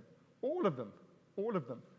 Every single one of them. And I'm showing you just 5 of them here, but I'm telling you it applies to all of them. They all arise from the brainstem. Then we had this really interesting thing, which is the realization that patients with no cortex, the part of the brain that Freud thought was the seat of consciousness, and I'm saying that very carefully because it's actually true. Freud's ego, he told us, is derived from perception. It's derived from memory traces. It's derived from the cortex. I'll show you in a few minutes him actually saying that. And patients who are born with absolutely no cortex are conscious. So the seat of consciousness, according to Freud, where did he get this idea that this is the seat of consciousness? He got it from his neurological education. We used to think the cortex was the seat of consciousness. But it turns out it's not the seat of consciousness because people born with no cortex are perfectly conscious, like this little girl. Here's her brain, no cortex. But please note, her brain stem is perfectly intact. Her brain stem is fine. That's all you need for consciousness, even if you've got absolutely no cortex. Here she is. She's awake, as you can see. She's conscious. And what's more, you put her little baby brother on her chest, and she goes, ah, and she's happy. And she shows all 7 of those basic affective emotions that I showed you earlier, all 7 of them in appropriate circumstances. In other words, not only is she conscious, she is emotionally conscious, she's emotionally responsive, she's a sentient, feeling being. And this is big news, because what it shows, and by the way, here's another case with the same thing. They're all like that. These kids with no cortex are conscious, and they have all 7 of the basic instinctual emotions intact. So what that shows us is, and this I'm just touching on a very high level on these things. This is the second latest thing that happened in neuropsychoanalysis, is we were driven to conclude that the part of the brain that performs Freud's id functions, in other words, the instinctual part of the brain, is not unconscious. Freud was wrong to say that it's unconscious. The id, the basic motivational drives, are felt. And this is a radical revision of our theory. And the clinical implications of that are ginormous, because the talking cure is supposed to be the way in which we drag consciousness from the perceptual ego, how we drag consciousness down into the inchoate unconscious id, whereas in fact it works exactly the opposite way around. This part of the brain is not conscious. It's not necessary for consciousness. Consciousness comes from this part of the brain, which performs all the id functions. So that means the talking cure can't possibly work the way that we think it works. You're telling me that's not a clinical implication? By the way, Lisa Feldman Barrett, I forgot to mention her. She just makes shit up. It's just incredible. I mean, the evidence for the existence of these basic emotional systems in every single mammal, they got the same anatomy, the same physiology, same chemistry. You stimulate them, they do exactly the same thing in all mammals. I've seen it on the operating table countless times in human beings, and I've seen it in the experimental animal studies absolutely countless times. It's just astonishing how one cannot see this evidence. She just doesn't know what she doesn't know. I wish I didn't know you were going to mention her, but I have one image I sometimes use when teaching, showing that consciousness is affective and that the basic affects arise in the brain stem. And one of them is an image of what happens in the brain during orgasm. You see this massive activation in the midbrain, and you see the cortex just shutting down. The part of the brain that she says is where the emotions happen, in the cortex, it shuts down. And I'd like to ask her, is her orgasm really just a construct? Is it just, you have to label it, this is an orgasm, otherwise it's not an orgasm. I mean, for God's sake. It's really astonishing. Anyway, this too didn't, this is, in my opinion, a massive advance in our theory. It really, it has gigantic clinical implications. It means fundamental things about what we're doing in psychoanalysis must be different from what our theory says we're doing. And just to mention the most obvious headline, if the id is conscious and the part of the brain that performs id functions, I'm telling you, is not only conscious, it's the source of all consciousness. It's the source of ego consciousness too. All consciousness is generated down here. All consciousness is affective. If that's the case, if the id is conscious, it's not unconscious, then where is the unconscious? Because everybody who's a psychoanalyst knows that there is such a thing as the unconscious. And by the way, so do we in cognitive neuroscience know that there is such a thing. We also agree with psychoanalysts that the majority of cognitive functions, in fact, 95% of your everyday goal-directed cognitions and the execution of those cognitions is unconscious. This is not controversial, but it's not the same part of the mind as the part of the mind that is the source of our instincts and our drives. So if the id is unconscious, if the id is conscious, sorry, that's a parapraxis I frequently make. If the id is conscious, then where and what is the unconscious? And so that's been another major focus of neuropsychoanalysis in recent years. Before I come to that, I just want to point this thing out, that where Freud got these ideas from was neurology. He says, that we can, consciousness yields essentially in perceptions of excitations coming from the external world and feelings of pleasure and unpleasure which can only derive from within the mental apparatus. It's therefore possible to assign to the system perceptual consciousness a position in space. In other words, it's possible to localize it. It must lie on the borderline between outside and inside. It must be turned toward the external world and must envelop the other psychical systems. It will be seen that there's nothing daringly new in these assumptions. We have merely adopted the views on localization held by cerebral anatomy, which locates the seat of consciousness in the cerebral cortex, the outermost enveloping layer of the central organ. So there, Freud's telling you, he got this wrong idea from neurology. So it's a pretty good idea to get the new right idea from neurology too. It has big implications for our theory. Here, amusingly, he goes on to say, cerebral anatomy has no need to consider while speaking anatomically. Consciousness should be lodged on the surface of the brain instead of being safely housed somewhere in its innermost interior. How ironical, because that's exactly where it is. It's safely housed somewhere in its innermost interior. But here, it's an interesting thing. He says that consciousness consists in perceptions from the outside world and in feelings, which must come from within. And then he says, therefore, consciousness must be on the outside. I mean, that doesn't make any sense. But just in case you're in any doubt, here he actually says that the affects also are the result of their prolongations or offshoots of the cortical layer. So, I mean, this is not Mark Solms neurologizing Freud. This was Freud's guesses, drawn from what that was known at that time. And guess what? That time was a long, long time ago. And guess what? We've learned new things. And so it is absolutely, I think, justified, if the original wrong ideas came from neuroscience of Freud's time, that we should correct them when we've learned in neuroscience that we made errors. And as I said to you, it has enormous implications. So this is the question, as I said, that we've been addressing very recently. And I'll just give you a little cartoon. We're learning about, as I said to you, the pre-conscious. We're learning a whole lot of new things about the unconscious. None of this is in the brain stem. The part of the brain that performs id functions is completely different from the part of the brain that performs these unconscious functions here. Where's this part of the brain? It's here. It's in the basal ganglia. The amygdala and the caudate nucleus, putamen, globus pallidus, this part of the brain is where those automatized primary process, unconscious action programs that are automatized down into procedural memory and into emotional memory and so on. Quite different from the cortical, the declarative memory systems where you can hold things in mind. These you can't. They function absolutely automatically. I don't have time to go into all of it except to show you these are enormously consequential things which require radical revisions of our understanding of how the mind works. I can't begin to go into all of the implications of this, except to say to you that Freud would have welcomed it, and except to say to you it has massive clinical implications, and except to say to you, you've got to invite me back. It takes 2 days to tell you what those clinical implications are. but Pulver's wrong.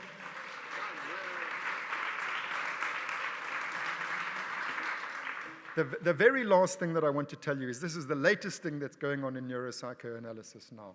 And this is a paper I wrote with this computational neuroscientist, also a physicist, Carl Friston. And we published it last year. And I know it looks like Greek, because guess what? It is Greek, you know. And, but those of you who know Freud's project will recognize these symbols. It gives me such nachas for us to be able to publish, you know, in the best neuroscientific journals with the best neuroscientists, an attempt to complete Freud's project. This is a paper that we wrote last year called How and Why Consciousness Arises, and it is a deep tribute to Freud. And it's explicitly an attempt to solve the problem that Freud tried to solve in his project for a scientific psychology when the methods weren't available. Now the methods are available. And so here we are trying to solve that problem in ways. When Freud said at the opening passages of the project for a scientific psychology, he said, the aim is to furnish a psychology that shall be a natural science, by which he means he wants to be able to reduce it to material particles, obeying mathematical laws, quantifiable, blah, blah, blah. That's what we try to do in that paper. And this is the cutting edge of neuroscience, and it's based on it's building upon the shoulders of the giant of Freud and everything that we've learned in 100 years of psychoanalysis. Bringing into neuroscience seems to be a hell of a lot easier than bringing neuroscience into psychoanalysis.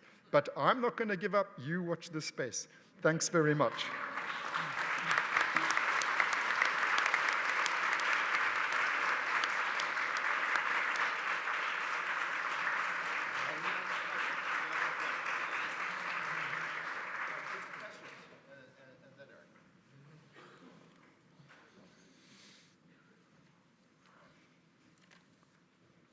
Yes, I think you need a mic.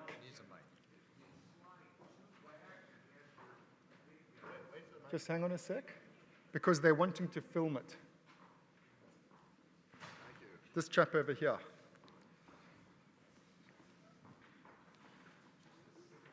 I Yes. missed one of your slides, like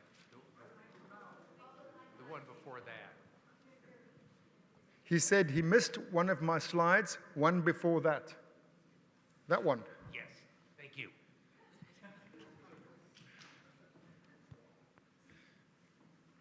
Just to explain, since you're interested in that slide, what Freud called consciousness, we now call short-term memory.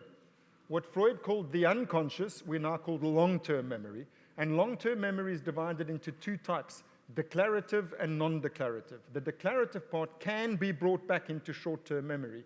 That's why we call it preconscious. And the non-declarative cannot be brought back into short-term memory. That's why it's called unconscious. These things are exactly the same as Freud's triad of terms, but there's a hell of a lot of new things we've learned about the unconscious, and for that matter about the preconscious, all of which has clinical implications, which takes a lot of time to explain. Thanks. And which is a translation. See? Yes, please. There's a hand over there.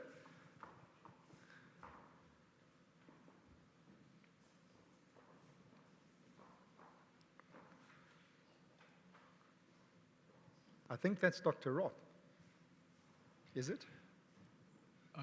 First of all, thank you so much for such a stimulating talk.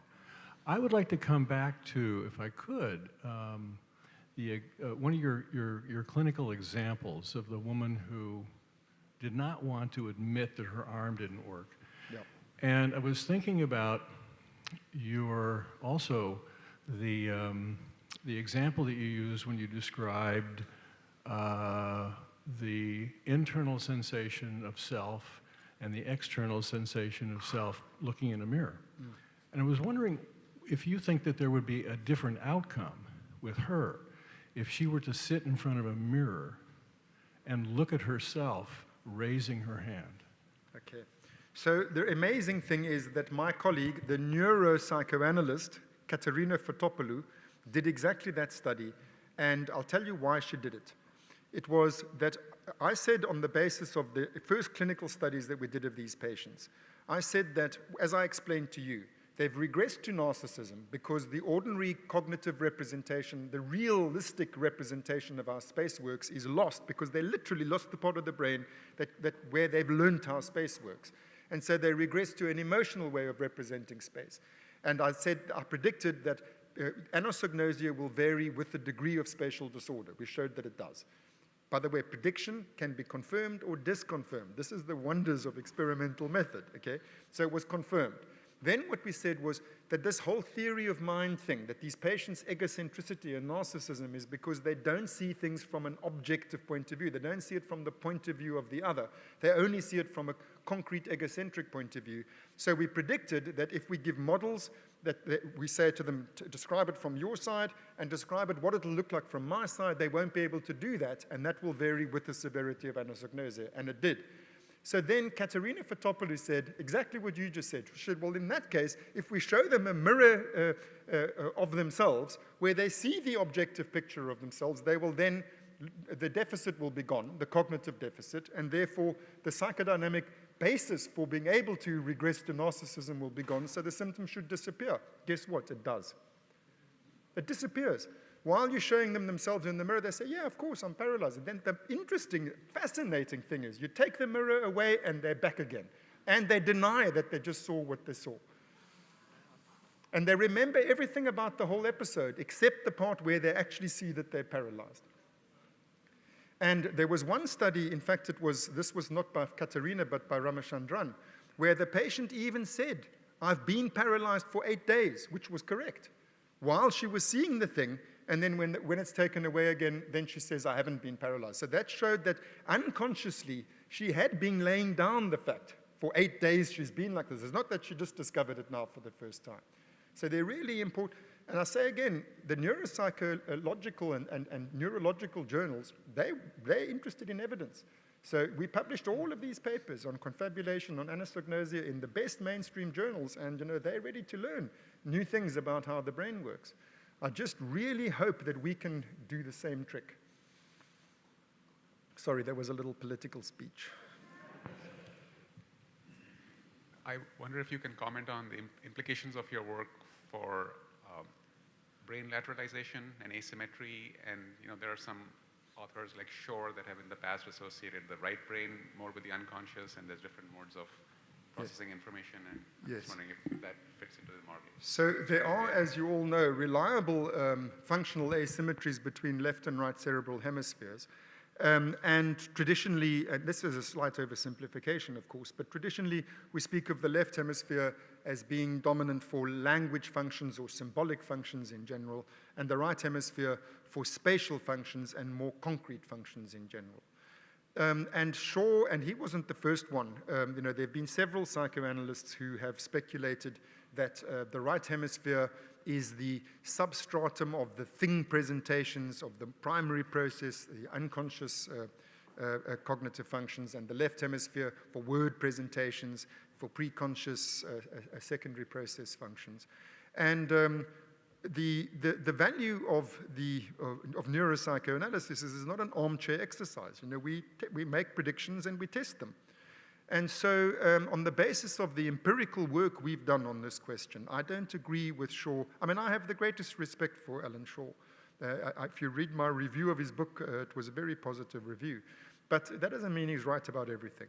And in this respect, he's wrong. The right hemisphere has no more close relationship with primary process functions and with thing presentations in the psychoanalytical sense of the word than the left. In fact, if you look at the evidence, you look at what happens with left perisylvian lesions versus right perisylvian lesions, you see ego deficits in these right hemisphere patients. Look at the patient I've just described to you. She doesn't have a deficit of unconscious fantasy or a deficit of concretism. Or a deficit of wishful thinking, all the things you would predict if this was a deficit of unconscious, the system unconscious functions. She's lost ego functions. And where you lose these deeper functions is with brainstem lesions and the centrancephalic lesions, brainstem and limbic lesions. The whole of the cortex performs ego functions and secondary process functions, just different ones. So that's a very broad brushstroke statement. But it's also, a fair statement. It sort of also illustrates the basic principles upon which we're proceeding, which is rather than to make conceptual syntheses, which is what Freud said he was doing in the project. He said, remember, my method is imaginings, transpositions, and guesses. And with all due respect to Alan Shaw, that book of his is imaginings, transpositions, and guesses, in that it's a sort of meta-theoretical synthesis. That's good. That's the first step in science. Then you've got to test the hypotheses, and that one is not confirmed. Thanks.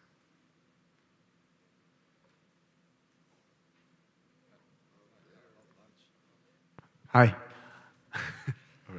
I have so many questions for you, but I'm going to try to limit it. One of the things that I'm really interested in, and in learning from you about how consciousness is contained within the brainstem, is thinking about how yoga and meditation, as well as music, can be used to downregulate the stress response system and perhaps help people with overwhelming anxiety, whether it be from trauma or other conditions.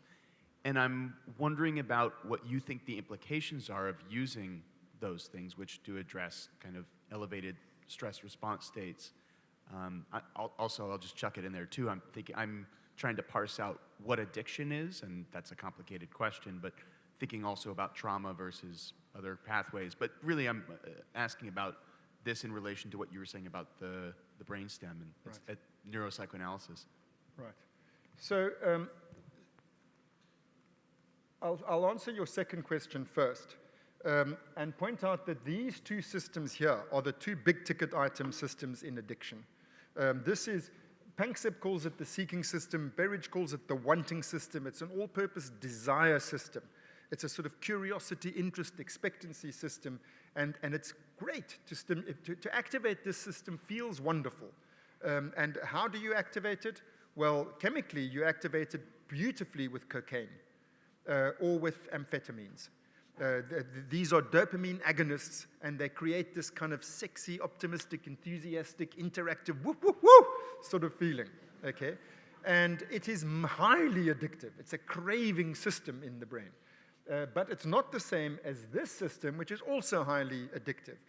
What stimulates this system is endorphins, in particular mu opioids. Synthetic versions of them are heroin and morphine, okay? But the pleasure that you get from heroin and morphine and opium is quite different from hoo, hoo, hoo, hoo. It's, and whereas seeking literally is seeking something, it's looking for an object, this system is replacing the object. The drug is the object. So these patients feel completely fused with their object. They don't need nothing in the world, and it is as deathly as can be. So this is a very different sort of addiction from that. By the way, Freud was always very puzzled by certain contradictions in the pleasure principle, because he didn't know they're different pleasures. There's this, which is an appetitive pleasure, and there's this, which is a consumatory pleasure. They're very different things. There are many different types of pleasure in the brain. This attachment system is the primary addiction system. Love is an addiction. So that's answering your second question. The first question, you speak of meditative practices and stress regulation and so on. Obviously, that's a big question, and I know that's your field, so you know that I can't answer it in a couple of sentences. But I will say that, again, in broad brushstrokes generalizations, I'm very interested in many people who practice various meditative techniques and who are adherents to various Eastern philosophies and schools of wisdom, speak about how this speaks to exactly their way of understanding the world. That what you're trying to do in those practices is switching off this kind of reflective cognition, all of this kind of objects and things and our attachment to them and our preoccupation with them and our thinking about them. You switch all of that off using those sorts of techniques. You don't go into a coma. What you end up is pure states of consciousness. These deep primary forms of consciousness which are not elaborated by cognitions. And as much as these cognitions serve a purpose, I mean, I don't actually want to be in the same state as this girl. I would much rather have a cortex than not have a cortex, because it enables us to think our way through life's problems, to find ways in the world, learning from experience how to meet our needs there. At the same time, it also comes at a price. And, you know, we get to, this is what psychoanalysis is all about, with the wrong-headed ideas, the overvalued ideas, the misconceptions about the world and our place in it. And so to be able to be relieved of those things, those pathological forms of thinking, those unhelpful forms of self-regulation. I'm no expert in your area, but it comes as no surprise to me that these techniques can be therapeutic in those conditions. And in terms of music? Sure. Well, you're the master of big questions, eh? So he asks about music. So there's a great deal to be said about music. I'll just say this: Google Panksepp and music, and there you'll see something of the. He speaks of emotional affects, homeostatic affects, and sensory affects, and music it has to do with sensory affects, aesthetic experience of a very, very primal sort. And there are other examples of primal sensory experiences like sex. Music is in a similar category, as is all other there are all other forms of aesthetic experience, also adverse ones like disgust and pain and surprise and so on. Time for one more question before our discussion from Dr. Gann. So, Hi. who's got Yeah, I'm actually trying to address in my mind a confusion. And so I'd like to hear your ideas and maybe Chuck, Eric's, and everybody's ideas. But, you know, when we're working with patients, right, we are trying essentially to empathize with what they're aware of, what they might not be aware of, etc. And that kind of goes into our interpretations. So now your cases, let me just first say that I think it's very valuable what you're saying, and as is infant research and developmental research, so I don't want to seem like I'm not saying that. But, and I'm not even adhering to this view I'm saying, but I'm just proposing it as a potential confusion to be clarified. So in this effort at empathy, right, we don't really empathize by saying to a patient, you know, there's something wrong in your amygdala, right? And even if we go, let's say, by the separation system versus the limbic system, we might make an interpretation such as, you know, your mother neglected you, so now you're afraid to attach to somebody, right?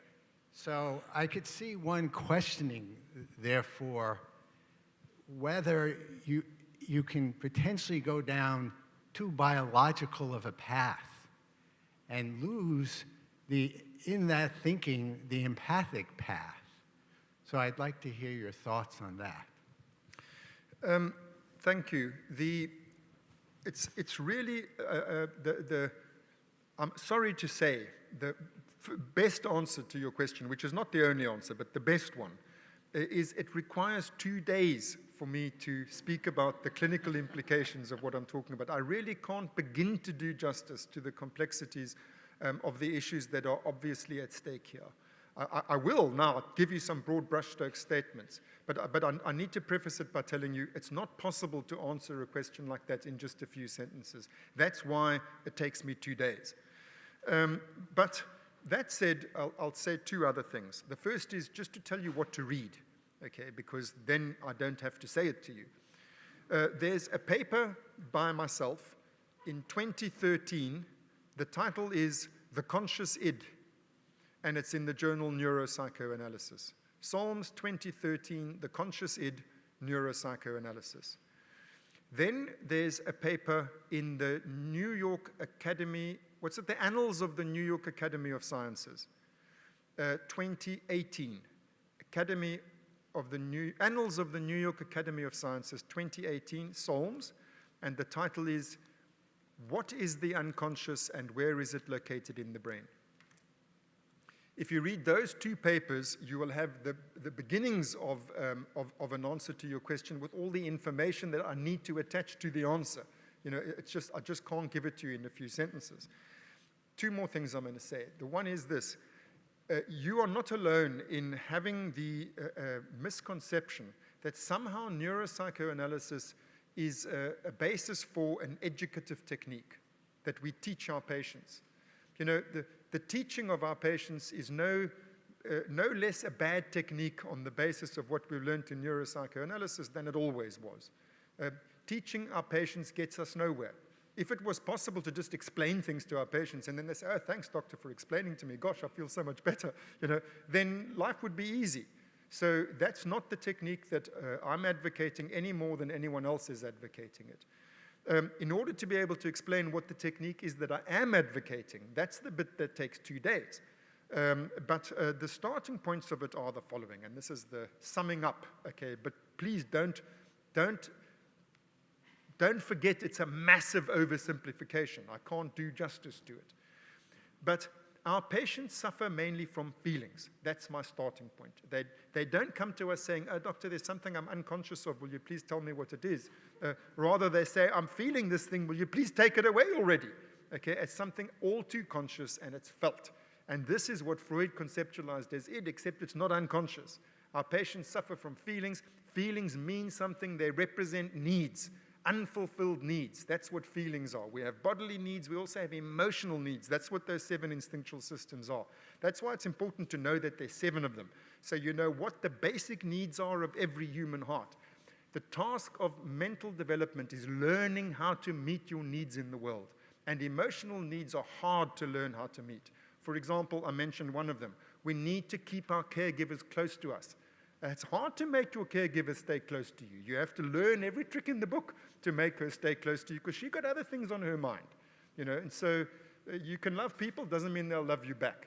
So this is what I'm saying, that the basic task of emotional and mental development, what Freud called ego development, is learning how to meet the demands of the id, which are felt. That's Freud's mistake. They're felt. That's what a need, a drive is felt. That's like hunger. You can't have an unconscious hunger. You know, what drives you is the feeling. That is the drive. By the way, Freud said in the id, there's a pleasure principle. Who ever heard of an unconscious pleasure? I mean, what's the point of an unconscious pleasure? So how can you have an unconscious part of the brain or mind governed by a pleasure principle? So there's an internal contradiction there. The feelings are the drives.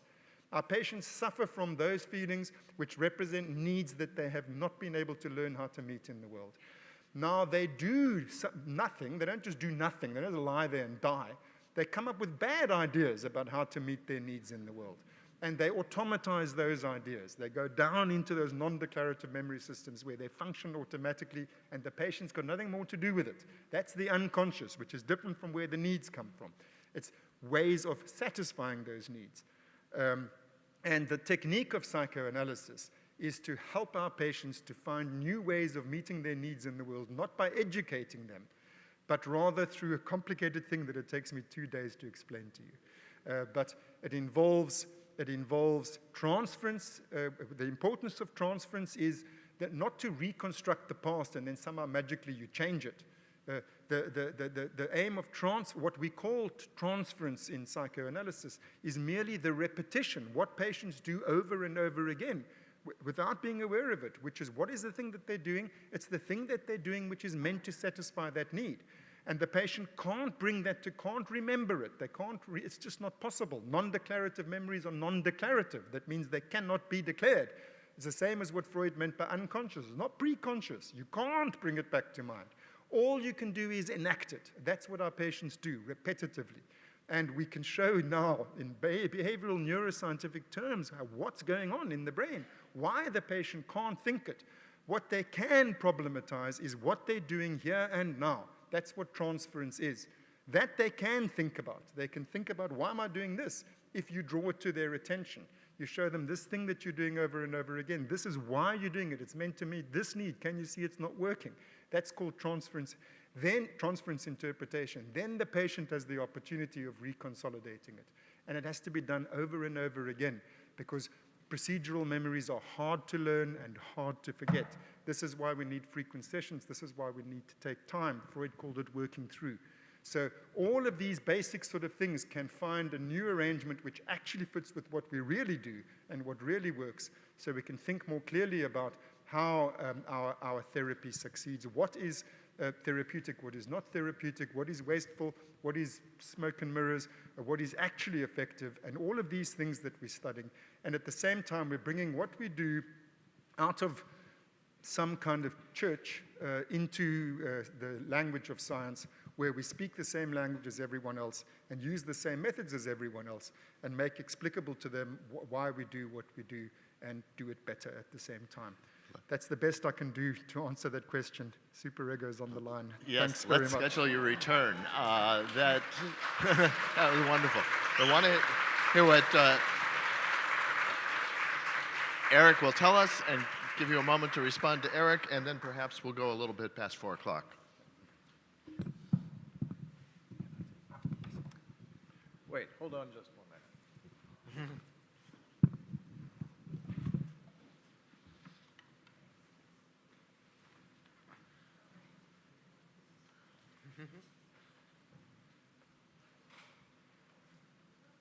I want to be on the same level as my interlocutor. All right, ladies and gentlemen, I have an announcement to make. Cogito ergo sum. I think, therefore I am. I can't take credit for that.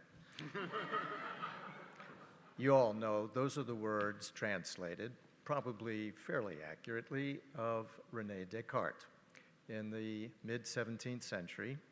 And so he concretized one of the most complex and confusing and interesting dilemmas, millennia-old dilemmas, which has led to what we call dualism, mind-body, mind-brain, that kind of thing.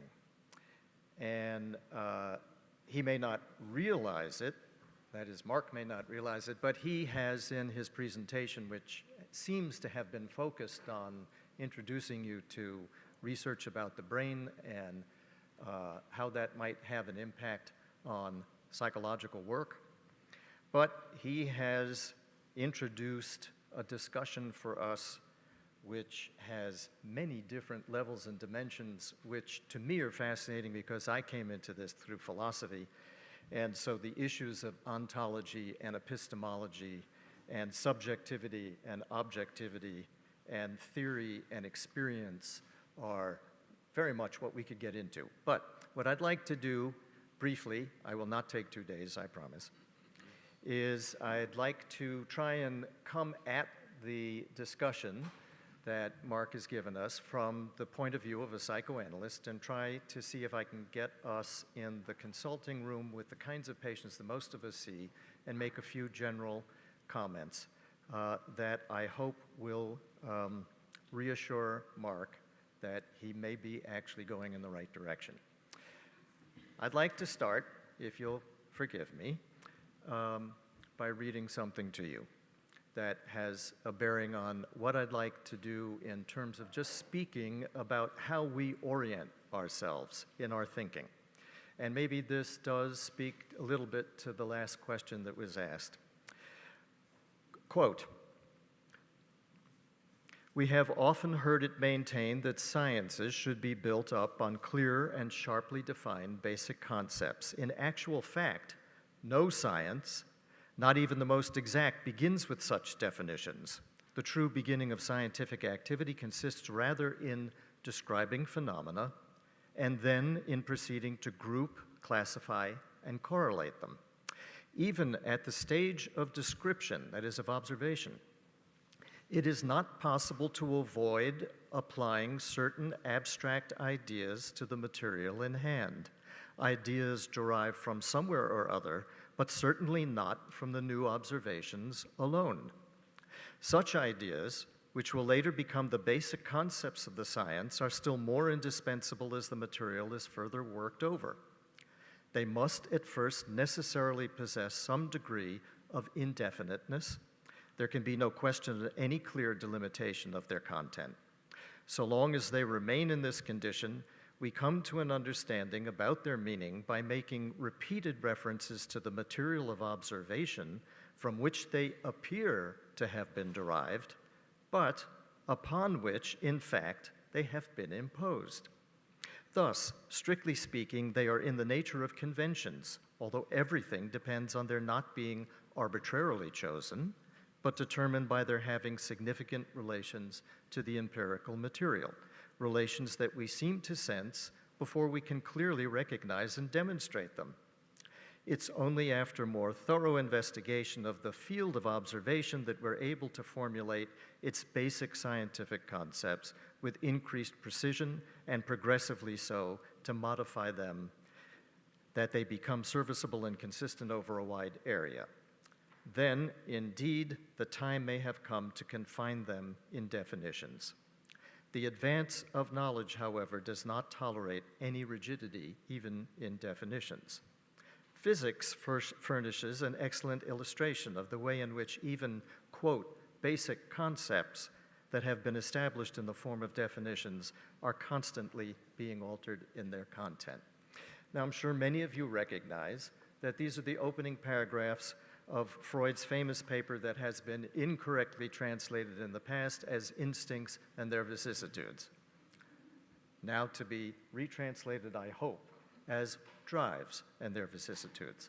But the point I'm making here really is that Freud is pointing out here how even when we attempt to make observations with which to begin to derive our theories, we are already imposing on the observations themselves, and this is completely consistent with modern-day physics, our own internal filter, our own internal concepts, our own internal theories, which we then have to re-equilibrate when we get the observational data. Now, why am I saying this? Because I want to talk a little bit about theory for just a moment, especially the theory of the clinician.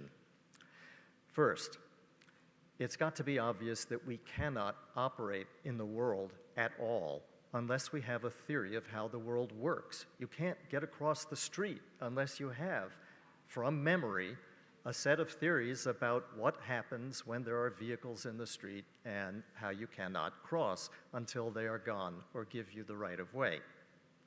So, in our clinical work, we need to have some way of beginning to know what we're confronted with and what our intention is vis-a-vis what we're confronted with and what to do and how to do it.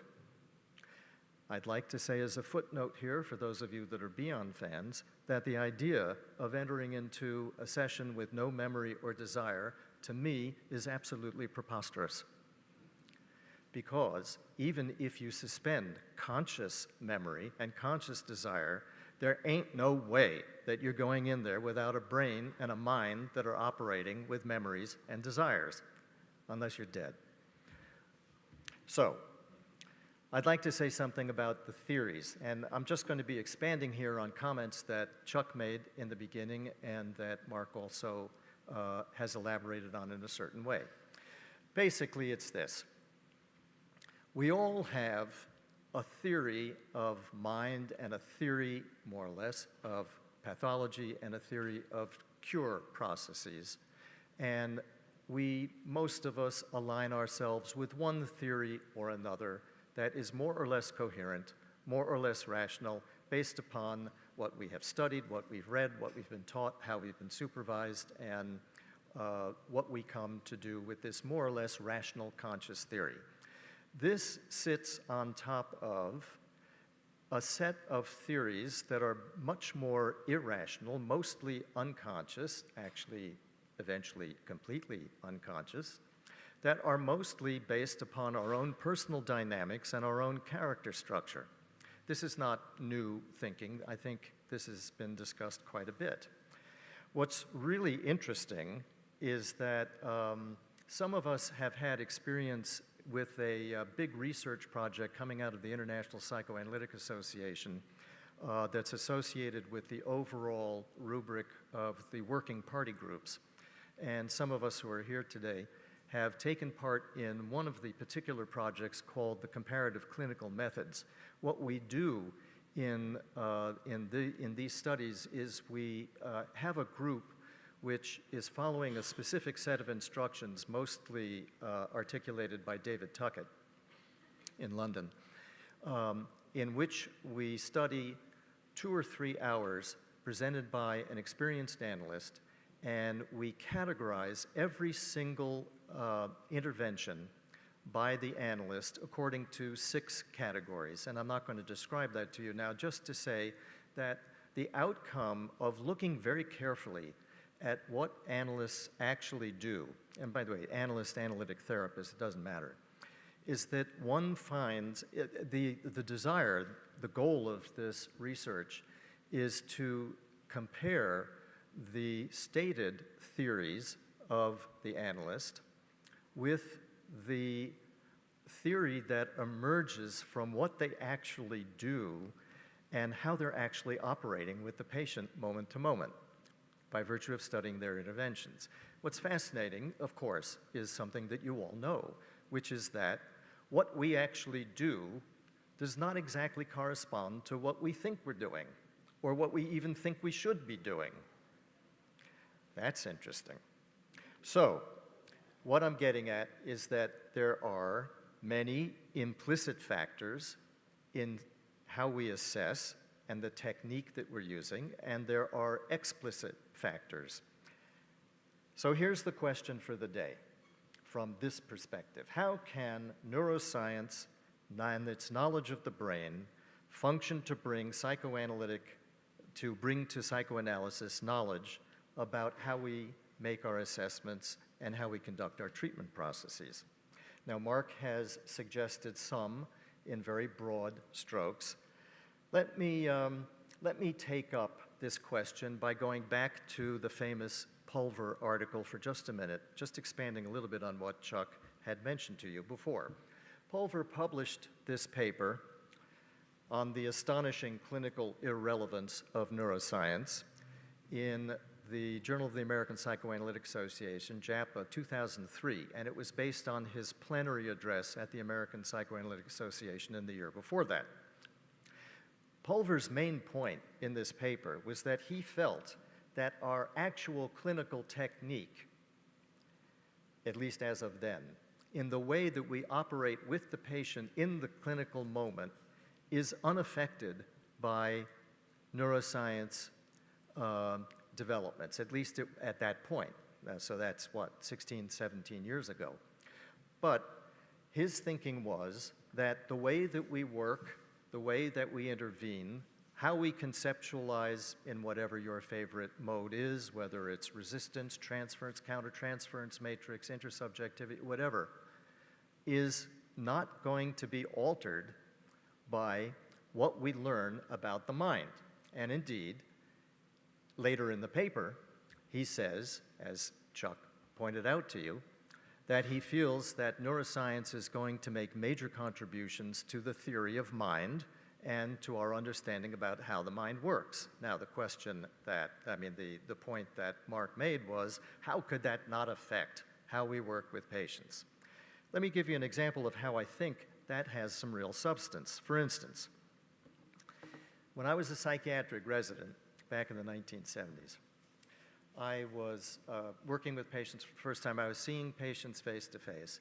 And one day I noticed that if I leaned in my chair this way, I noticed that the patient also started to lean that way.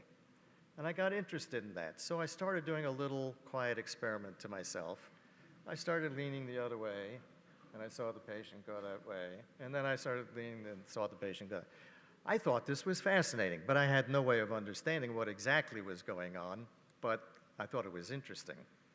Well, some 20 years later, the discovery of the mirror neuron system was made.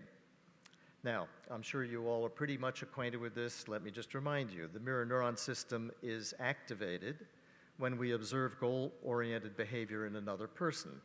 And there is an unconscious tendency activated by this system to mirror that action.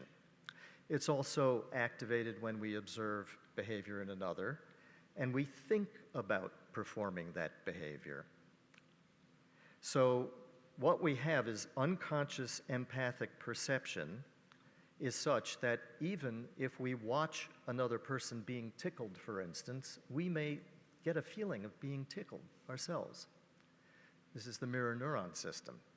So what could the potential impact be of this discovery in neuroscience on our clinical work? Well, just think about it.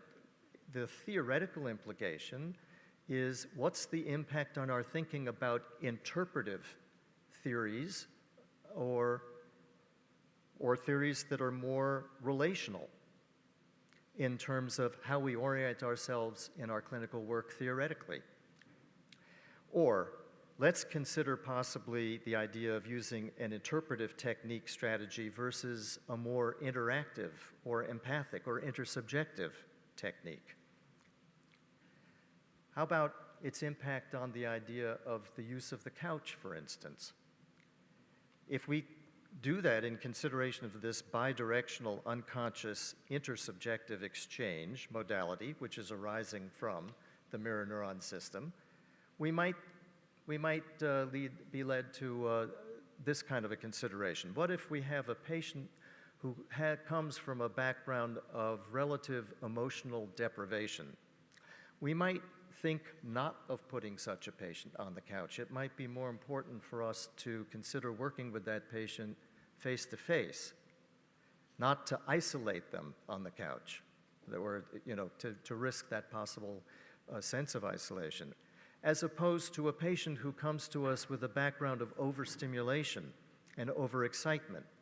The couch for such a patient might provide a safe position for them to be able to indulge in reflection and reverie without being overexcited by the face-to-face contact.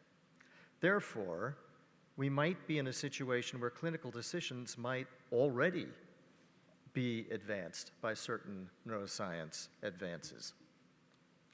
So, let me actually finish up here by providing a little controversy for Mark and the rest of us to think about.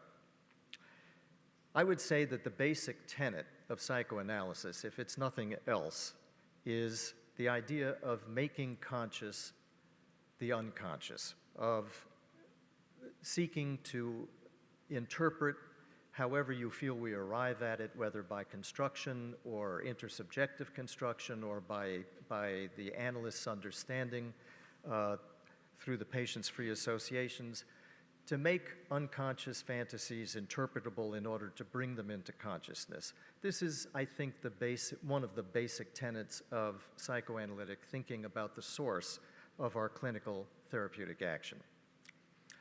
I'd like to cite the work of an analyst in Santa Barbara named Mark Leffert, who has been working over the past half-decade or so and has written now 4 books in which he is suggesting a radical interdisciplinary approach, which he says must confront analysis with introducing into its thinking more seriously advances in neuroscience, but also a postmodern epistemological position and complexity theory. He has now moved to advocating a phenomenological existential perspective because he feels, and he is extremely critical of all metapsychological constructs, he feels that there's no basis for our maintaining that. He feels that we should do that, and we should decrease the focus on Freud's theories in our teaching in candidacy, including some fundamental concepts. For instance, the dynamic unconscious and repression which he says is based on his reading of neuroscience data. So I thought I might get Mark going on this. He cites a paper by Willingham and Preuss from 1995, and he says in his writing, Leffert, I have offered systematic critiques of the existence of the dynamic unconscious separated from consciousness by a process called repression that cannot be shown to exist. He also quotes Holmes in a paper in 1990 in which she says, despite over 60 years of research involving numerous approaches by many thoughtful and clever investigators, at the present time there is no controlled laboratory evidence supporting the concept of repression. Instead, he's developing his own thinking based on his reading of the neuroscience literature that there are different kinds of unconsciousness and many different kinds of consciousness, and that there are different kinds of memory, which is something that we know and was included in Mark's chart. You know, if you take even, I think it's Tulling's procedural, semantic, and episodic categories of different types of memories. I'm not supporting this position of Lefferts, but I mention it for the purpose of demonstrating the potential impact on our psychoanalytic theorizing and clinical work that neuroscience can have, either supporting our conceptualizations, as Mark is suggesting, or enforcing us to rethink them. And that, I think, is the benefit of our having this discussion. The reason, I just want to end by saying the reason that I started out with the quote from Descartes is because the problem for all of us has been that the data that we get from the psychoanalytic encounter with the patient is psychological data that is in a different phenomenal realm from that is obtained by studying the brain. Hence, the intuitive capacity that we have is to see them as two different phenomenal realms, and the question is, how can we correlate them? Can we correlate them? Should we eventually replace one with the other? Or is there a way of our bridging these two different phenomenal realms? Mark has provided us with a perspective on how to look at that. But this is what I think we've been struggling with and what many of our colleagues are still struggling with when you talk to them. So I wanted to leave you with Lefferts' controversial opinions and see what you thought. Thanks. Mark, if we make it 3 days, will you answer what Eric just brought up? Let's with the indulgence of the group, if we can go a little bit more, I'll give a chance to Mark to make some comments about what Eric has said. Yeah, thanks very much, Eric.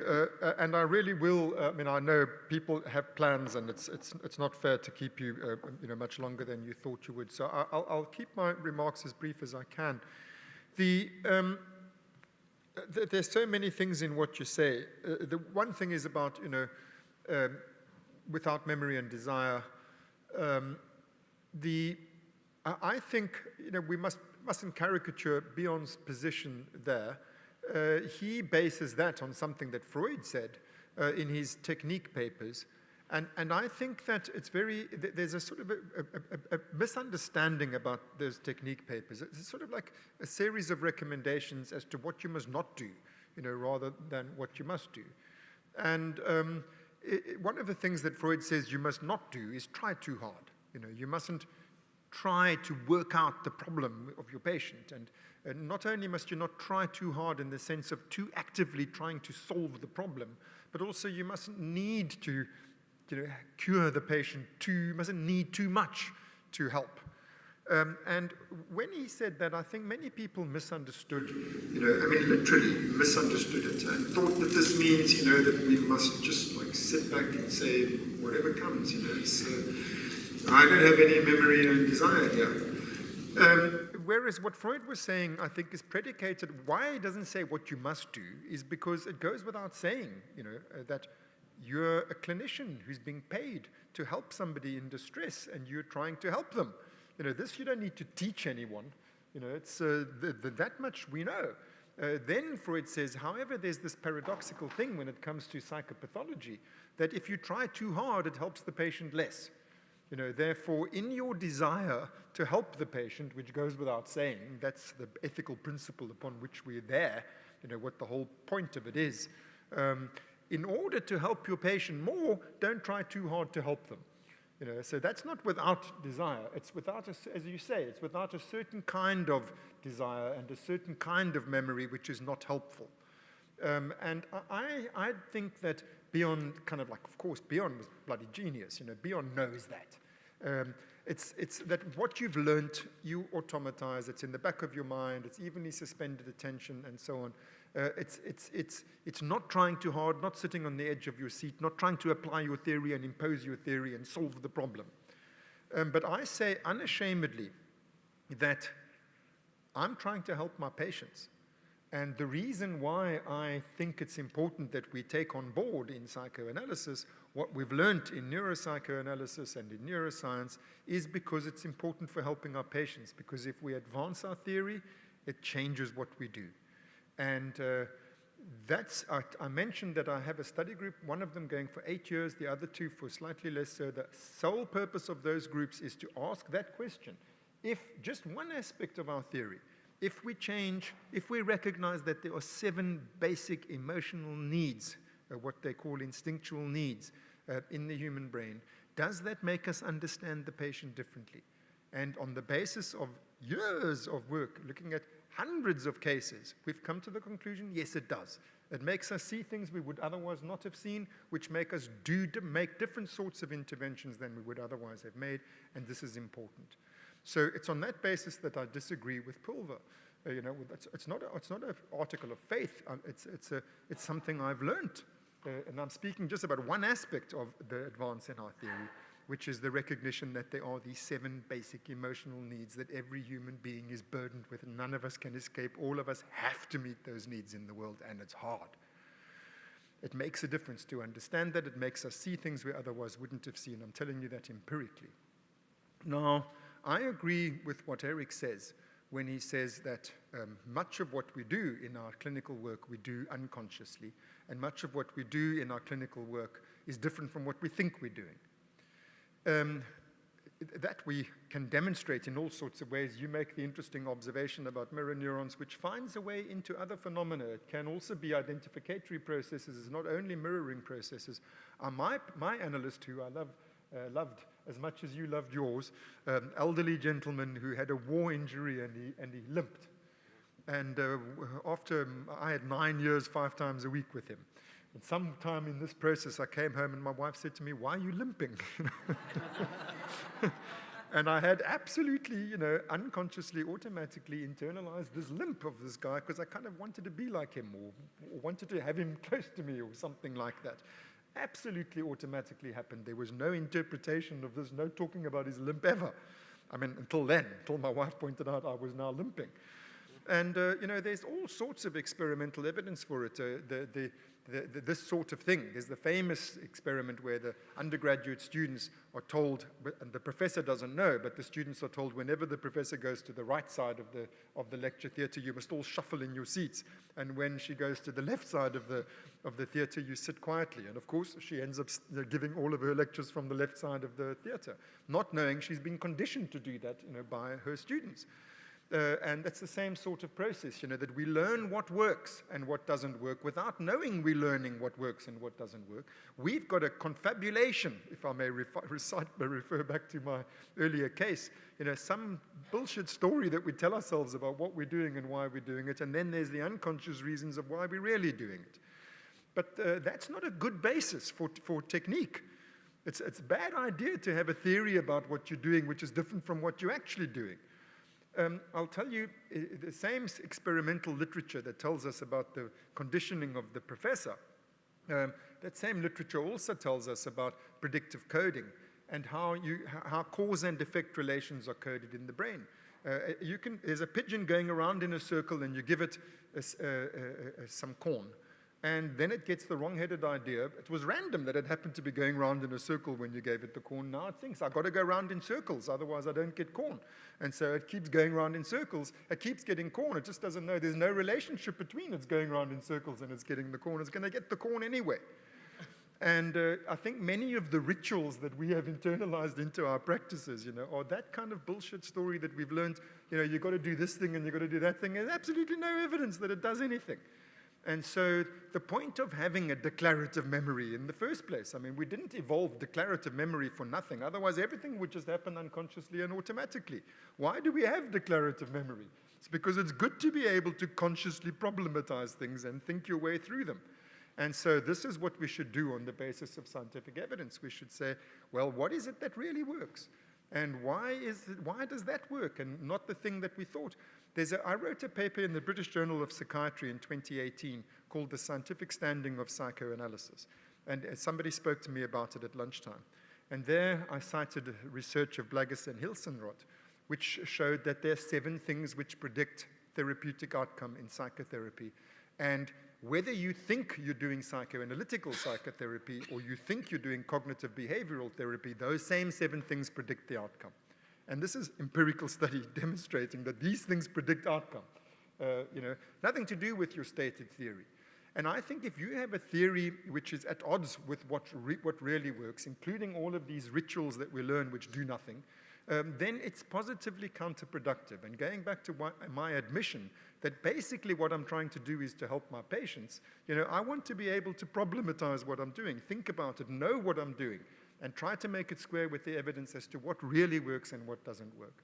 And so on that basis, I'm all for us advancing our theory on the basis of evidence, self-consciously and critically looking at our theory on the basis of the evidence, seeing how it relates to our clinical work, empirically studying it, all of these things we're doing now, thank God, at last in psychoanalysis. And the news is good, I mean, the evidence is good, the evidence is strong. Psychoanalysis is a very effective method of treatment. Most of our basic concepts are very solid. But, there's some which don't quite work the way that we thought that they did. And to the extent that we can problematize this, bring this to mind, and learn how to do things better, to that extent our technique is enhanced and our therapeutic efficacy is enhanced. And we're brought into the 21st century. We're brought into evidence-based medicine. And I don't mean this in a reductionist sense.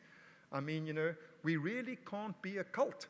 And in this respect, I'm very much for the idea of the radical interdisciplinarity that Leffert speaks of. But, it's also, there's a danger. I mean, part of the problem of our field is that we're trained in either the neurosciences or psychoanalysis, and it's very hard to develop a proper understanding, properly respectful understanding of the complexities of both sides of the matter.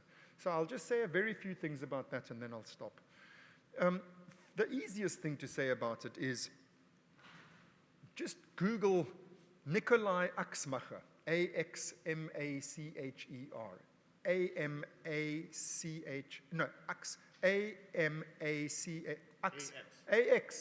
Macher, A-X-M-A-C-H-E-R, A-X-M-A-C-H-E-R, got it.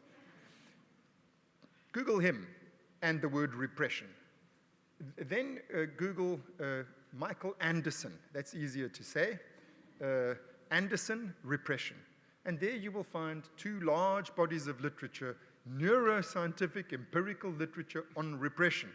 These 2 guys, their main subject of study in the world, 2 neuroscientists, is repression.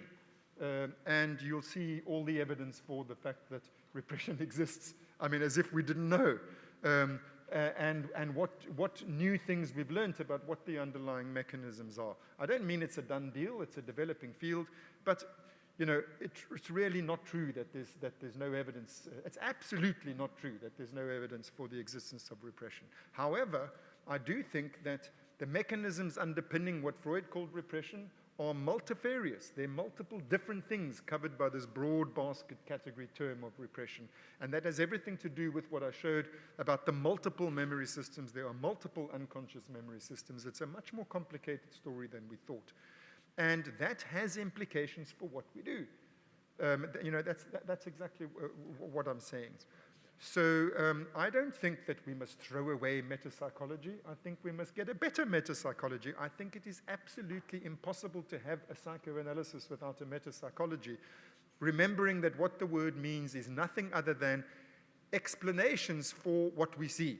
You know, what we see is the psychology. That is psychology in the sense of consciousness. That's what Freud was referring to. The psychology of consciousness, we need something beyond it, something that explains what the observables are.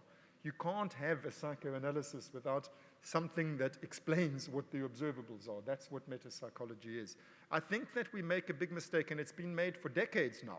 I mean, it goes back to Holt and Gill and Schaeffer and these guys.